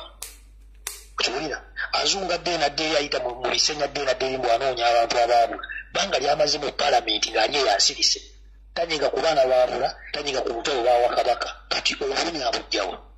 Era bazze kunoonya ssente batufuula abasiru generation tekyali y'abasiru tuli bagezi tetuli basiru tubali maaso ebigere 10. Beera bulungi muganda wange. Kale sebo. Hello. Tikyawe bali kuweereza. Kale sebo nawe bali kuweerako. Ono omusajja w'ekisolo omuto. Sebo. Kakati nze nsooka okutuusa obubaka bwange eri Ssaabasajja Kabaka nti mu kaseera kano ke tulimu ng'abasajja bali mu kumalawo ebyaffe Ssaabasajja Kabaka begendereza nnyo bano abasajja baagala kulaba nga bakuzikiza. Nkusaba okkirize mu Ssaabasajja Kabaka obeere mwegendereza nnyo n'abantu abakusemberera. Kubanga oyo omusajja oyo muwoozi kimanya muwoozi wa naleero oyo DJ oyo. Ekigendererwa kye mwezi guno ogw'Okumi ne Desemba oyo alina ebibalo binene nnyo. Ekirala oyogedde ku musajja oyo gwe bayita Matiya Lwanga Bwanika. Omusajja oyo be bamu bali mabega wa Mawu. Abasajja abo balina ssente ze bafuna okuva mu gavumenti nga ziweerera abaana baabwe bo ne babeerawo nga beeyagala. Kyova olaba nti akola ebintu ebyo era ayagala agezeeko nnyo okulaba ng'azuukusa DP esobole okubeera ng'ekyalimu ku maanyi basobole okubeera nga bafuna ssente. Kati oyo Matiya Lwanga Bwanika ffe ng'abasajja aba Nuupu aba People Power bafuuti soja tumuteekeko akazito tuzuukuse abantu abaffe abasobola okwesimba mu kifo ekyo. Oyo tumukubadde ku mabbali atuviire awo be bamukasambidde layini yeeyo yono Lubega Mukaaku be babasajja abatuliira munda ng'omusege. Kati budda kuwono Mpuga nedda ddala Mpuga mazima ddala gwe tokwatibwamu nsonyi. Omwana yakavaayo ne wiiki tennaba kuwera ono Kalyowa gwe bwatunulidde Kalyowa yakava wano ekireka enjogera gye yabadde ayogeramu. Olwaliro Mpuga gwoyinza okuvaayo n'ogamba mbuno mumaze okuteeseganyaamu ne gavumenti nti ssaawa yonna tulinda le batugamba nti beeteefuteefu okutubulira le bagenda okutuwa abantu baffe. Ddala gwe Mpuga bw'oba olaba abo bantu abo balina obusobozi obusobola okugamba nti bajje abantu baffe nga tubataddeeko puleesa. Mpuga mukkirize mugaane abantu abo temudda mu palamenti katubateekeko akazito. Ffe tulwanira ku social media mu buli ngeri yonna tugezaako kulaba nti tulwanyisa abantu baffe. Ddala mu palamenti eyo gy'ogenda okuteesa bagenda kuwa ssente ezisobola okumatiza bannayuganda bonna abali mu bulumi. Tunulire waffe Masaka gy'ova obulumi obuliyo. Njagala ofunulire Mpuga obulumi obuliyo. Ekyomukisa omungi gwe ky'olina Mpuga nti mu famire yamu tufunangayokko kizibu tewawambibwangayokko muntu tebattangayokko muntu tewali muntu n'omu yali awambiddwako ttaka. Gwe mukisa gw'olina n'essimuju ŋŋanda famire zammwe ziri mulaalo tezirina muntu yali abbiddwako ttaka kubanga muli munda mu kintu. N'olwaleero Mpuga ebyo byennyini by'otugamba mbu noyagala kudda mu palamenti ebyo ffe tubitegeera. Ssente zoonoonya ssente oziyina Mpuga va ku misayi gy'Abaganda gye batulugunya gye basaanyaawo. Olwaleero abalaalo baabo babagoga mwakyoli babasindika wano waffe. Otugamba mugenda kudda mu palamenti. Ettaka laffe balibbe balimazeewo abaana baffe babamazeewo n'amagye agali mu lubuto bagattira mu lubuto. Olwaleero bw'otunuulira Ssejjirinya akusanyusa Mpuga ogamba okudda mu palamenti bw'otunuulira Ssejjirinya akusanyusa ku bwongo bw'olina n'emyaka gy'olimu tunulamu olabe. Gwe muli olinga agamba nti no oli mu kinyumo bunyumo ojja n'otukwenyakwenya wano n'otulaga mbwe oli mutulaga nti olitulwanira kumbe oyina ebinene nnyo by'oyagala okuyisaawo. Banayitikya ebyokwogera nina bingi kandike n'abawala bateeseeko. Webale nnyo.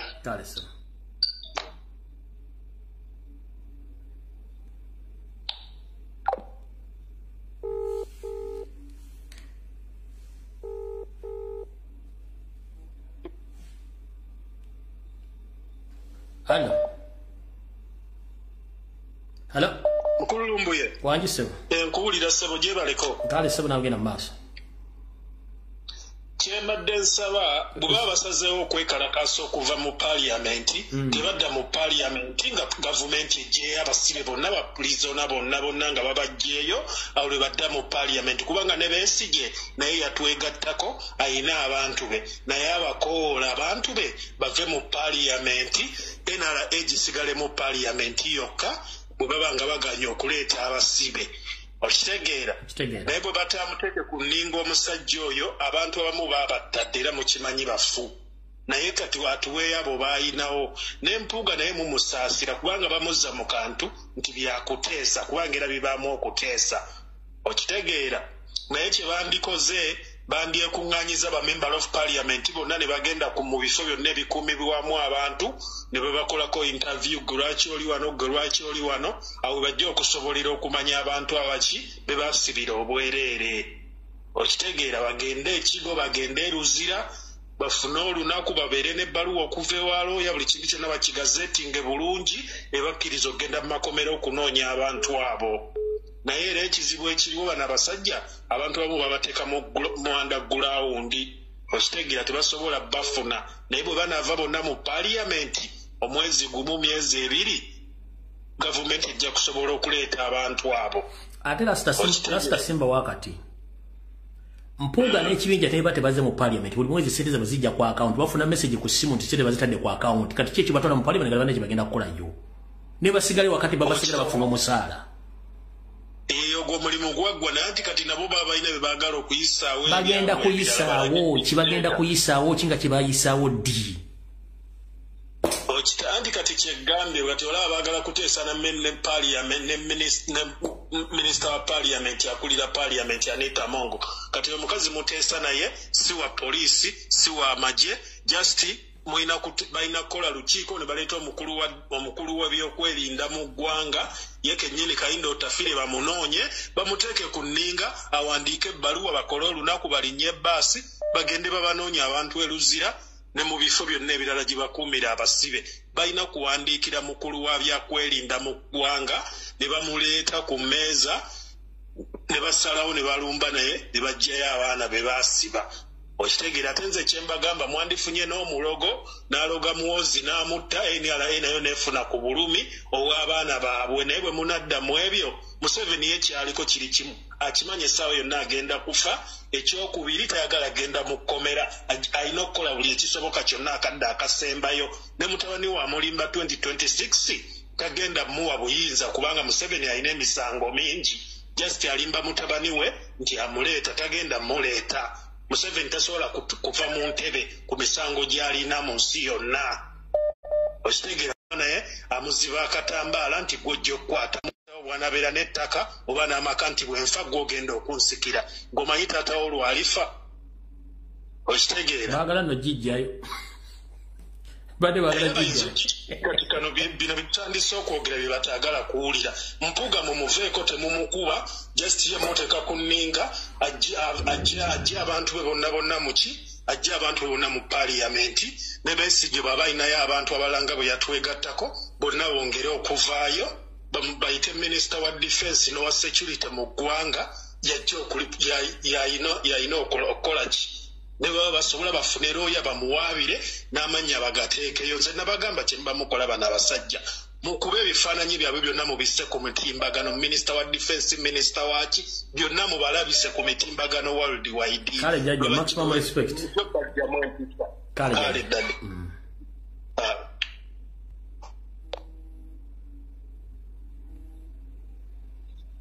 Hala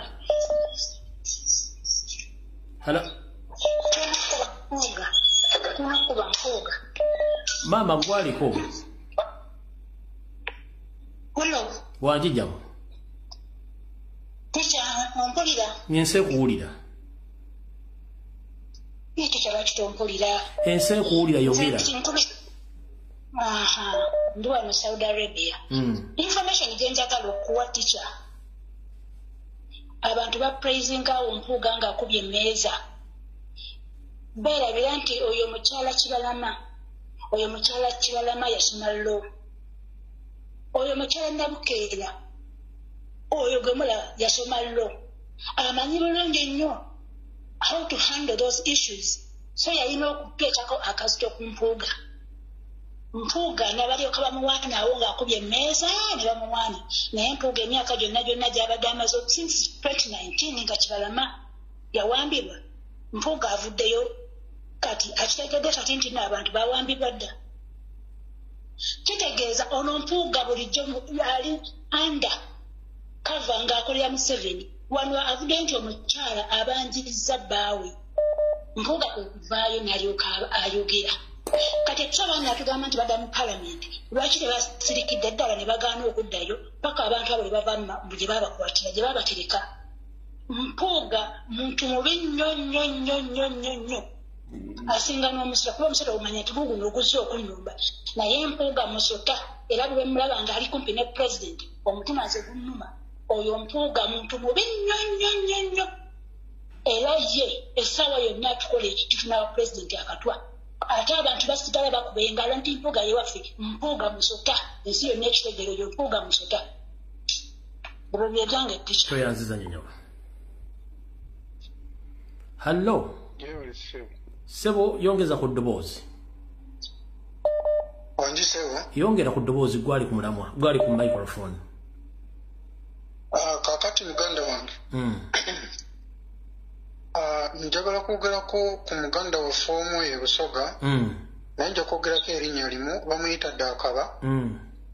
Bamukuba yali Nalufeenya mumu ku basibe abaali Nalufeenya lwe bakwata His Excellency Eruuka.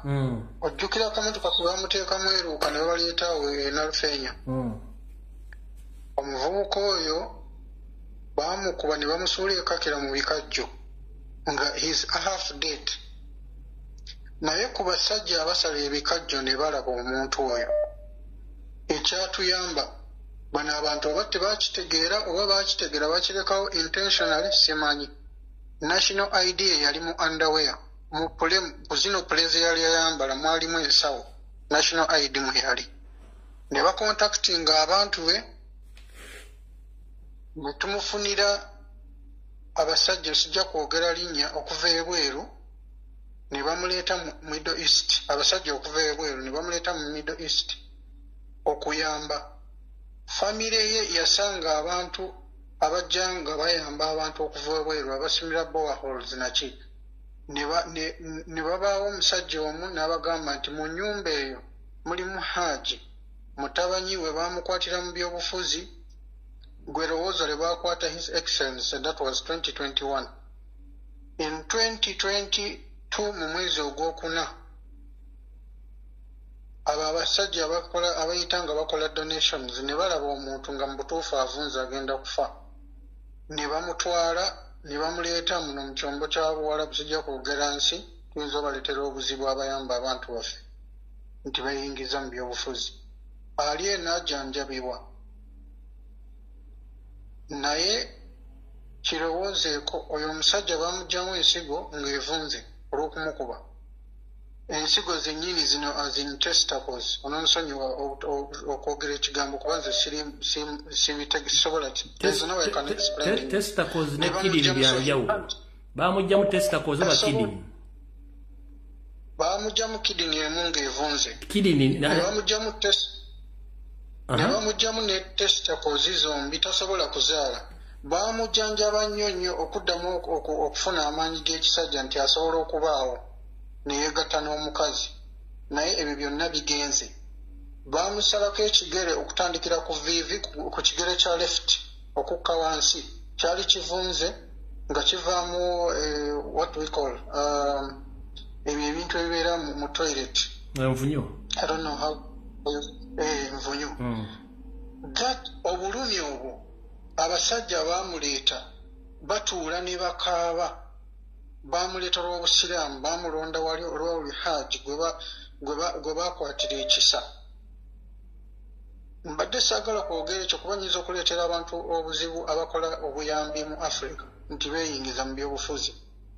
Naye ekyo ekintu kinnuma nnyo we bagamba nti these people they want to go back to the parliament. Oyo muvubuka njogeddeko erinnya lyerimu Kaba. Ekyalo kyabwe bakiyita Wakitaka kukuba eriva ejjinja ng'ogenda e Kamuli. Nja kireka bwenti for other people's safety. Information etuuse oba balinyesa. Nja kyenjagala okugamba nti Katikkiro wa Buganda.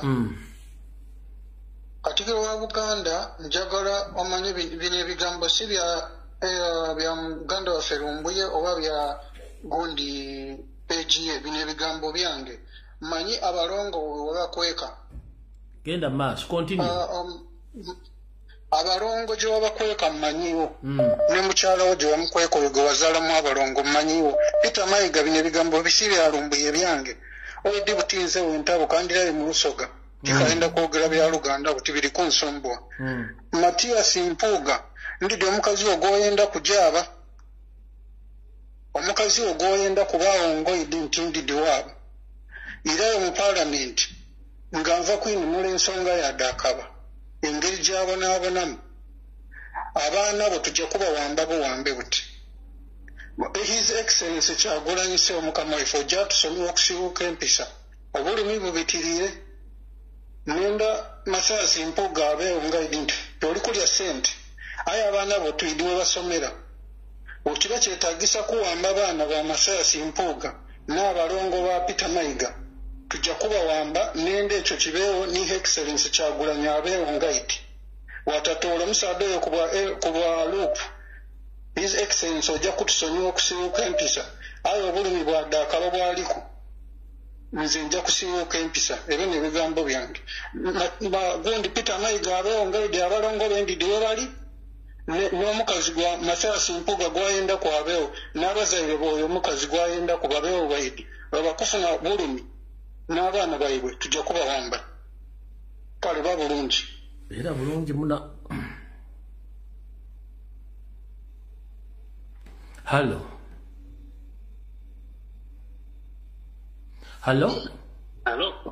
Sebo. Hello, Klamsi wana kaju. Kale sebo nawe je baleko. Kale. Ono yagane kasajja mwana. Sebo. Kakati kyembadde kizaako okuteesa. Badde njagala buli muntu yenna ali kuno kutwawuliriza. Abajjukize ekigambo kye baayogera nga twakamala balonda kubanga twasooka ntuteesa netugamba bannaye nga batubbya akalulu temugenda mu paliamenti bo ne bagamba katugende tusomanye njagala batwakudeetinge okuzoganya kwe bazoganya kutuuseewa namba 1 ekyokubiri baali bafunye obuvunanyizibwa okunoonya abaana bonna lisiti okukola lisiti y'abaana bonna abali bawambiddwa ne bagiteeka okutimbagana ensonga ntegera nti batulina oba abaana 100 oba abaana 200 naye bali abagamba mutukomye mutuwe abantu baffe teri lisiti egamba nti ki teri lisiti eriwo nti yaawe eri ku mutimbagano wadde nti oba eri ku webusayiti ya NOP oba eriwa tibagiteekawo nti abantu tulina enamba bweti gye tumanyi eyakuziba awo bonna abakansala buli mu kitundu kyonna waliwo eyatuta obuvunaanyizibwa n'agenda mu kitundu n'ajjayo lisi n'aganze mu kitundu kyange bawambamu abaana 2 mu kitundu kyange bawambamu abaana 10 naye n'ateekawo ennamba ye n'amanya gaabwe oba tuli mu kubanjako bano ababale abatono. Peyanzanyo sebo.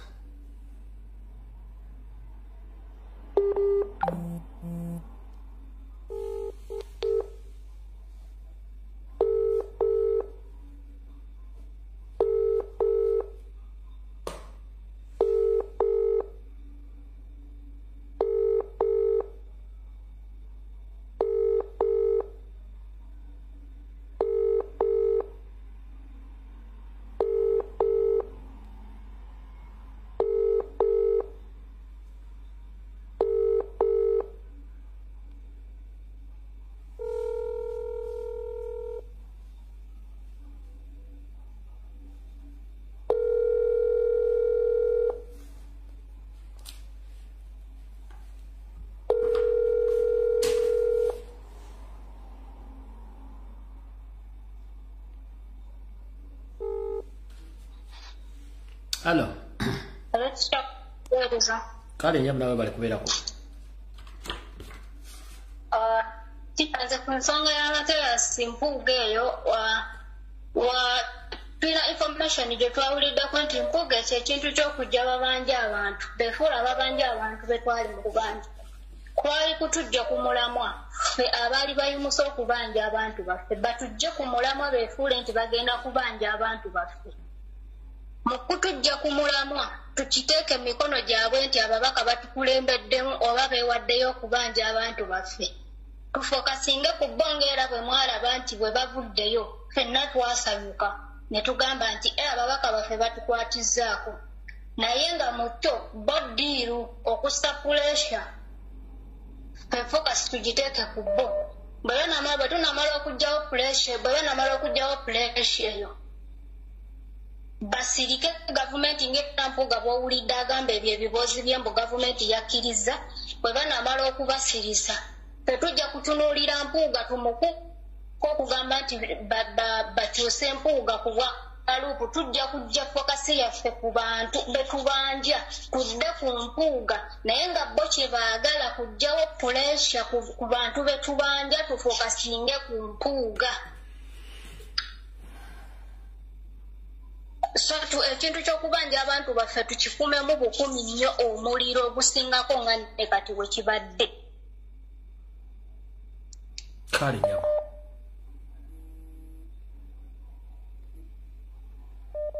Hello.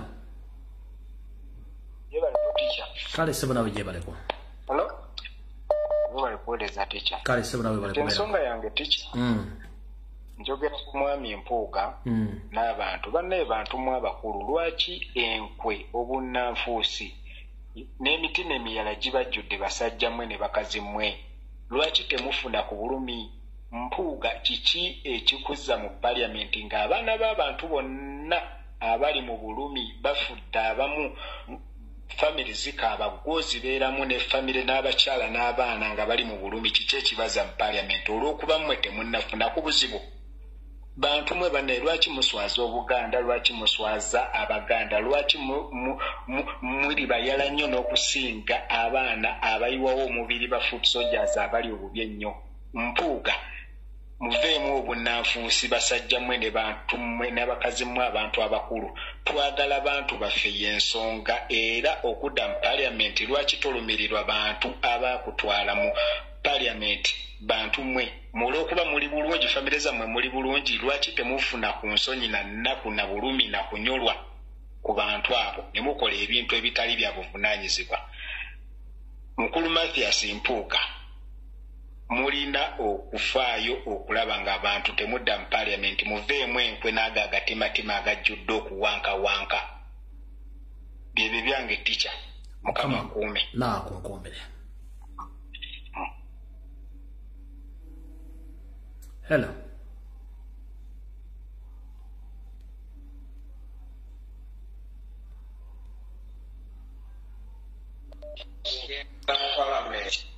Sebo jake simu ba TV.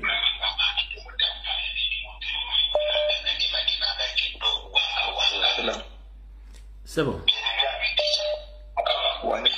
Jako TV obe simu yokubiri. Isawe ensonga tugende. Amanya n'eddoboozi mpitibwa Moses Kataza era nga nsinzidde South Africa twafunyeemu obuzibu bwa mukulu Kibombo yakwata n'asiba muganda waffe mukulu Ali Mawale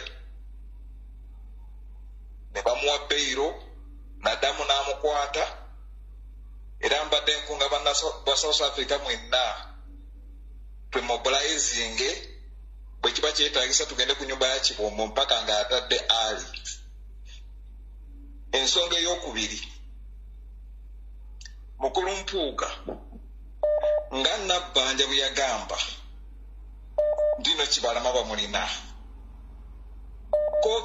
koogezaako n'ogenda mu palamenti ng'oteesa obuvunaanyizibwa bw'abantu baffe bwonna tujja kubanja ggwe kubanga kano akaseera okulaba nga tufuna abantu baffe era nsaba n'abantu bonna pressure tetujja ku Mpuga mbadde nsaba n'akakiiko akatutwala ne pulezidenti asale ku luno kubanga eno nsonga nkulu bwe batuuka bagamba pulezidenti yakwasiza abaana baffe twagala abaana baffe ate omuntu akulira oludda oluvuganya nga wanuupu yalemedde abaana baffe tekigenda kusoboka. Nsaba bannayuganda mwenna puresa Mpuga agigendeko akikanyuga akiddize bakama abamutumye mukama wange Lumbuye kwe kuteesa kwange kale sebo toyanza nnyo sebo akuuma tumerera. Okay. Hello. Hello. Sebo. kantwala omukisa guno okulamusaako bulaza kutumiddeko nnyo nange bwentesebo n'abawuliriza nze njagala kwongeza ku ddoboozi lyo n'abakomrade abalala babeera ku social media kuno platforms ez'enjawulo nti omulamwa gwennyinnyini gwe tuliko gwakuba nje kusookerako ddala John Bosco Kibalama twagala gavumenti ya Museveni nabbanja bamuproducinge ng'ate kyayitako dda amateeka gali very clear aga constitution ya Uganda nti omuntu abaziza omusango bakusango ki oba musango ki bamuwa 48 hours okubanga producing before courts of law bamuvunana omusango gwagamba nti yakola obutujju ku bapoliisi tumanyi biki ate n'ekirala ekiriwo twagala John Bosco Kibalama bamuleete n'abantu abalala bonabona ababuze abali ku lisiti oba bali 10 oba bali 4 bali omu tubagala baproducinge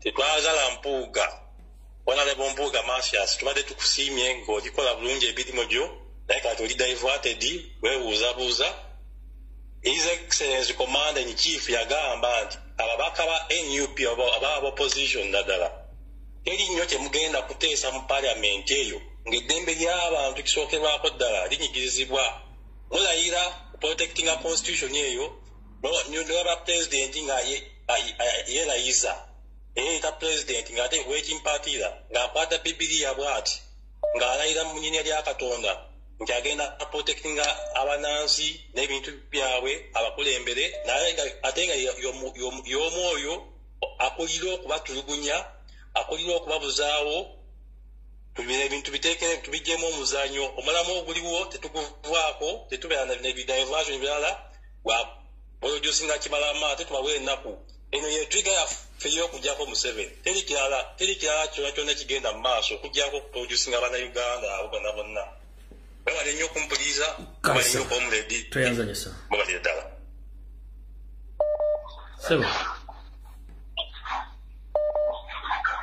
sebo oba nnyabo sebo tesa tugende je baleko sebo nkale walugana nawe je baleko sebo Lumbuye onasonibwa nva kubona saawa eno ku isimu ife tuva bugembe mu kisaawe olunaku lwa leero babe bategeika ati eri yakasiki ayi muganda wange embeerevu oba ku kisaawe enzibwine era mbe nsaba dronido ononereze ekiri mu Bwakyabazinga bwa Busoga bava kutukube bayita abakazi babiri n'omwana batukobya ati leero kasiki basooka batuwamba kuliya twayingira mu kisaawe bwe tuyingire mu kisaawe nga tofuluma okuva enkyo tuli omwo katiikira atuuse n'oyo omukazi ejo yeegabisagabisaawe embaga ow'emyalemu kodimbu jajja tava ku kkubo twaba omugulavu tewatandise okwemba abantu baasanuka baakuba abantu bakoseibwa n'akasiki ke babe bakobe kadde emyobaawo nze gwoliwulira amamiro zaze nabankubye emiigo era asobola okuweereza ebifaananyi byange so tiidi ekiri mu nsi ne gavumenti eno bana oba batwendeza ki titwidi bayuya amagye twebuuza bino bwe Bwakyabazinga waigwire magye onansoniwa okuyingira mu porogulaamu yo aye nga twena tuli bubi eidiina ku kisa ekivoobawo buti kati abasoga bakitegedde buulira Abaganda n'ensi yonna mu Luganda babuli ekibaddeyo sawazi abali ku live eno yonna abawuliriza ffe ekitutuuseeko eno ebusoga ku Bwakyabazinga bwaffe bwe bagamba ati Kyabazinga waffe leero wabaddewo akasiki ati nga 18 mbwagenda simanyi kuwasa kukola biki leero ne bateekawo akasiki ak'abantu mbwaba wansi abatagenda kusobola kwolwo kubeerayo kukola nga 18 ne batuyingiza ku makya tubadde awo ffe abamu tukolera awo ku kisaawe tubadde awo ne batuzingako amagye nga teri akola oba oli wuwo naye ng'oli alawundi ekisaawe wonna abantu bonna nga bali kubawamba muyingire muli ng'abantu tebali kujjumbira kintu ekyo ne tuyingira nga tofuluma ne tubeeramu omwo okuva ku makya paka ekiro kino Katiikiro n'atuuka n'oyo omukyalo w'ennyaleemu azogaba enkumbi simanyi butibo bukuba buloka biki ebyombo NRM jaje asindike biki ate kukasiki bagabirako butibo bukuba buloka ne bagabye mbujaje wasindise simanyi biki nga biri mu politics n'obwacha bazinga nga tebikwatagana nabyo abayimbi bacha bazinga nga tetubala batulabamu bayimbi ba Kampala byebogera bikwata politics ne twebuuza abamu ne twagala ofulumamu naye nga amagye mangi teri kufuluma ne tubeera ne tugamba katubeeremu tetulina kyakola naye ekiro kino kibadde kisinza otuluma bakubya abantu emiggo bakubya abantu basatu ne bafiirawo bakubye eri nga abantu bagala fuluma ng'ate omulyango basibyewo gw'omukisaawe ky'ebugembe kati omukazi n'agwa wansi ne bamulinnyako abadde omwana n'afa omukazi omulala bamukubye omuggo ku mabeere n'afiira mu ddwaliro awo wabweru ku kisaawe so tetumanyi ekiri eno ejjinja era eno embaga tetumanyi oba ntuufu oba si ntuufu tetumanyi so muganda nga obulumi tulina bungi n'obwakya bazinga bwa wano era twebuziza oba ebintu byali tebitukwatako baali bagala tukubira mu miggo tetumanyi segega gali eno kati era bikyaliwo fwe tudduse bali tugoba wabweru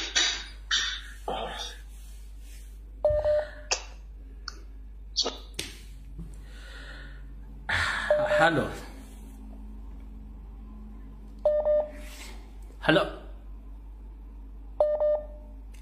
Tayogera kankwata ono. Hello. Kisa jebaleko. Kale nyamu nawe jebaleko. Kale sebo. Nze njagala kwongereza ku nsonga y'oli omwami eyasoose okuteesa yabadde muna yabadde ayogera mu Lusoga.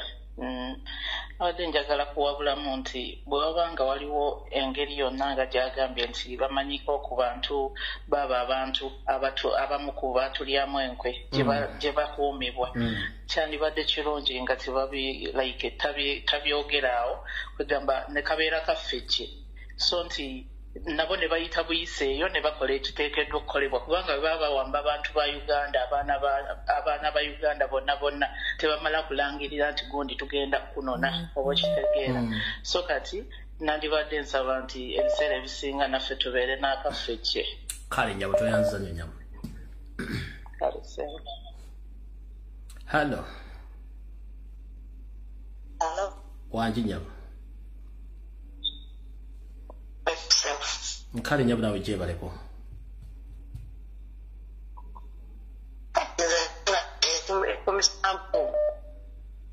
Mama network ange buka. Network to tanzania kugira bonyi. Nyentu buka ko.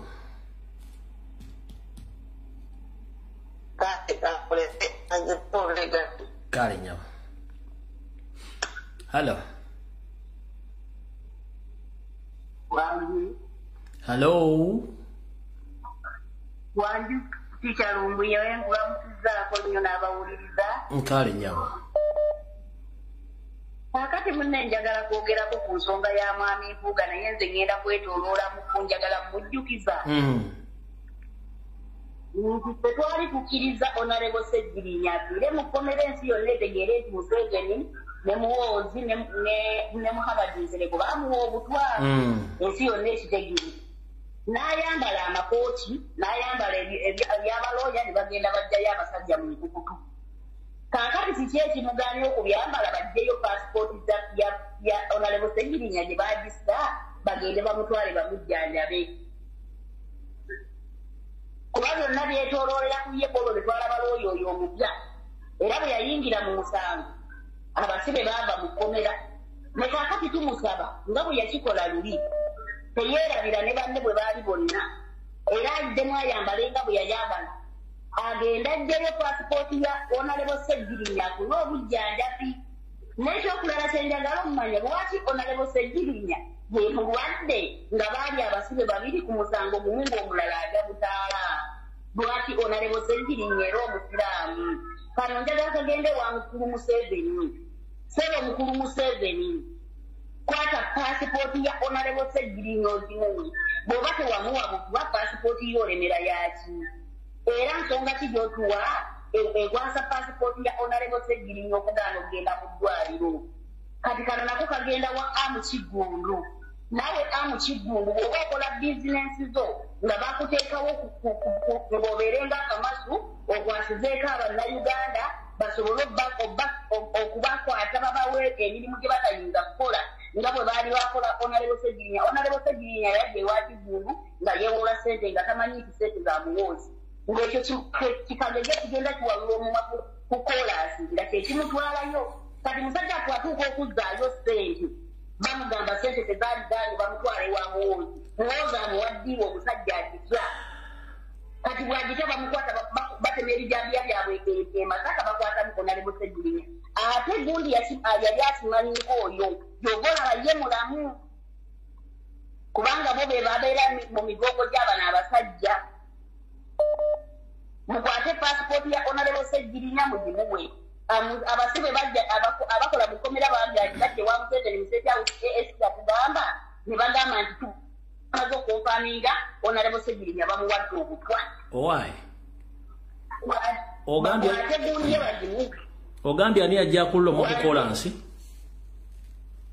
omusereko kagege yajja kulula ekimwanga kikululira ku Segirinya musajja wati n'amutwala ewa amu amuwola ssente ono atuuka okuzzaayo ssente bazigaana bamugamba nti ssente zaani za muwoozi amuwaddiru y'okutta pulezidenti Kyagulanyi ono agaana ogikola kati bamukwata batema ebijjabya byabwe bamuwooze emasaka bakwatamu Basegirinya naye nga kugese wanyana ateeka kuba yali akimanyi kiddiiru kyova olaba ye mulamu omuserekolekerawo okuwulira ebimwa ku banno wano wasakate olugamba tetukimanyi bulungi mwanyinaza mukama kume baali kale baali sebo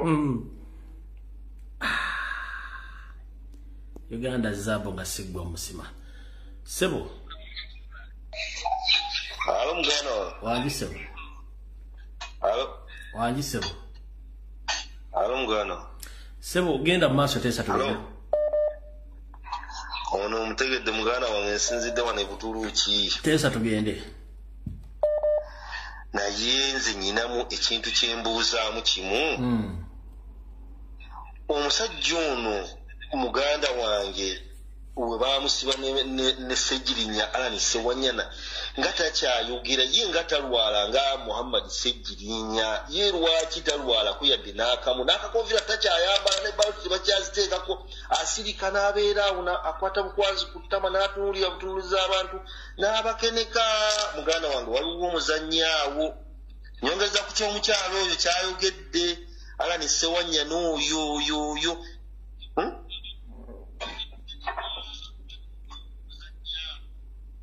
ensonga weri nkulu naye nja gibaleetera kasoke tugenze kuzina ensonga z'abannaffe naye muganda waffe tumusabire mukama amusaasire amusuuse munnaayi kale sebo wekuteesa kwange okwo muganda wange kale mukama kuume kale bannange mu bufunze mukyala Nabbanja nga wavaayo n'okola vidiyo eno Nabbanja Mpuga temudda mu paliamenti Nabbanja ng'amaze okukola ekintu kino kye yakola kubanga yagamba abasibe abalina Kibalama John Bosco abducted on 3rd of June 2019 from Kanyanya Gayaza Road. Now, how do you trace for Kibalama? But we are fortunate that Kibalama was traced. He was arrested recently in October in a place called Kakiri, and he's one of those that is claimed to have killed police officers in Chiboga, Wakiso, and other places. So there are those who have even declared and accepted that they have been they are attached to the other rebel group, Coalition for Change. Remember? So such people really cannot be arrested like you are chasing a chicken thief. There are those that you have to use. When they are shot, they try to resist or not? Some of them have been shooting police officers and you are aware. Are you not a Uganda? Kati Madam Speaker Nalongo Sologeti Mpogola Anita Amongi. Eno video wojagala okujikuwa oba muga oli Deputy Speaker nga mwagala gizanya mu Parliament ya Uganda mujje tukaba mukazanye ngayo mwazanya akakinyamatama nga muzaka muvuma.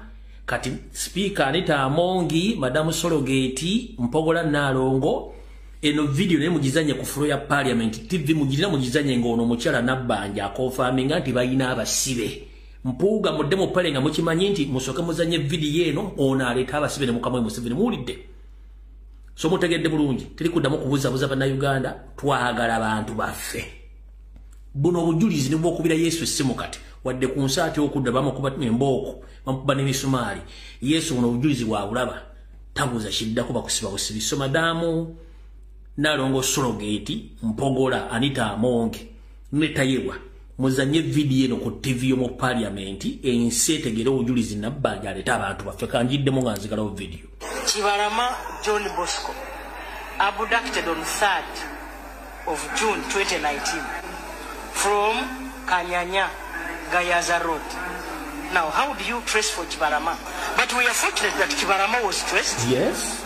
He was arrested. Yes. Recently. Yes. In October. Yes. In a place called Kakiri. And he's one of those. Yes. That killed, is claimed to have killed police officers in Chiboga, Wakiso, and other places. So there are those who have even declared and accepted that they have been, they are attached to the other rebel group, Coalition for Change. Remember? So such people really cannot be arrested like you are chasing a chicken thief. There are those that you have to use. When they are shot, they try to resist or not? Some of them have been shooting police officers and you are aware. Are you not a Uganda? Kati gwe mukyala nabbanja Musafiri ne mukawo Museveni tugenda bakwata tubasibe ne tubasibira ebisumuzo lumo lubbikwata tubiteeka mu kabina. Ne tukuba bulungi ekikawo ne twesaanika tutambula nabyo pakalasti. Teri bujulizi businga kaawo mbwate muteesaki. She confirmed nti abantu abalina tubasiba ebisumuzo tubikwata tubiteeka mu bubina ne tutambula nabyo nga tutambula tudigida tuti temwina bujulizi bumwagala. No confirmation from this information. May God bless Ugandans. Tusikane ku Sunday mu Bulange Mengo esawa zijja kuba 2 ezakawongezi. Salonga mulengejja ensongo ziwulidde. Teri mboozi ndala twagala abantu baffe. Muwulidde bulungi jjo mukama bankuumire.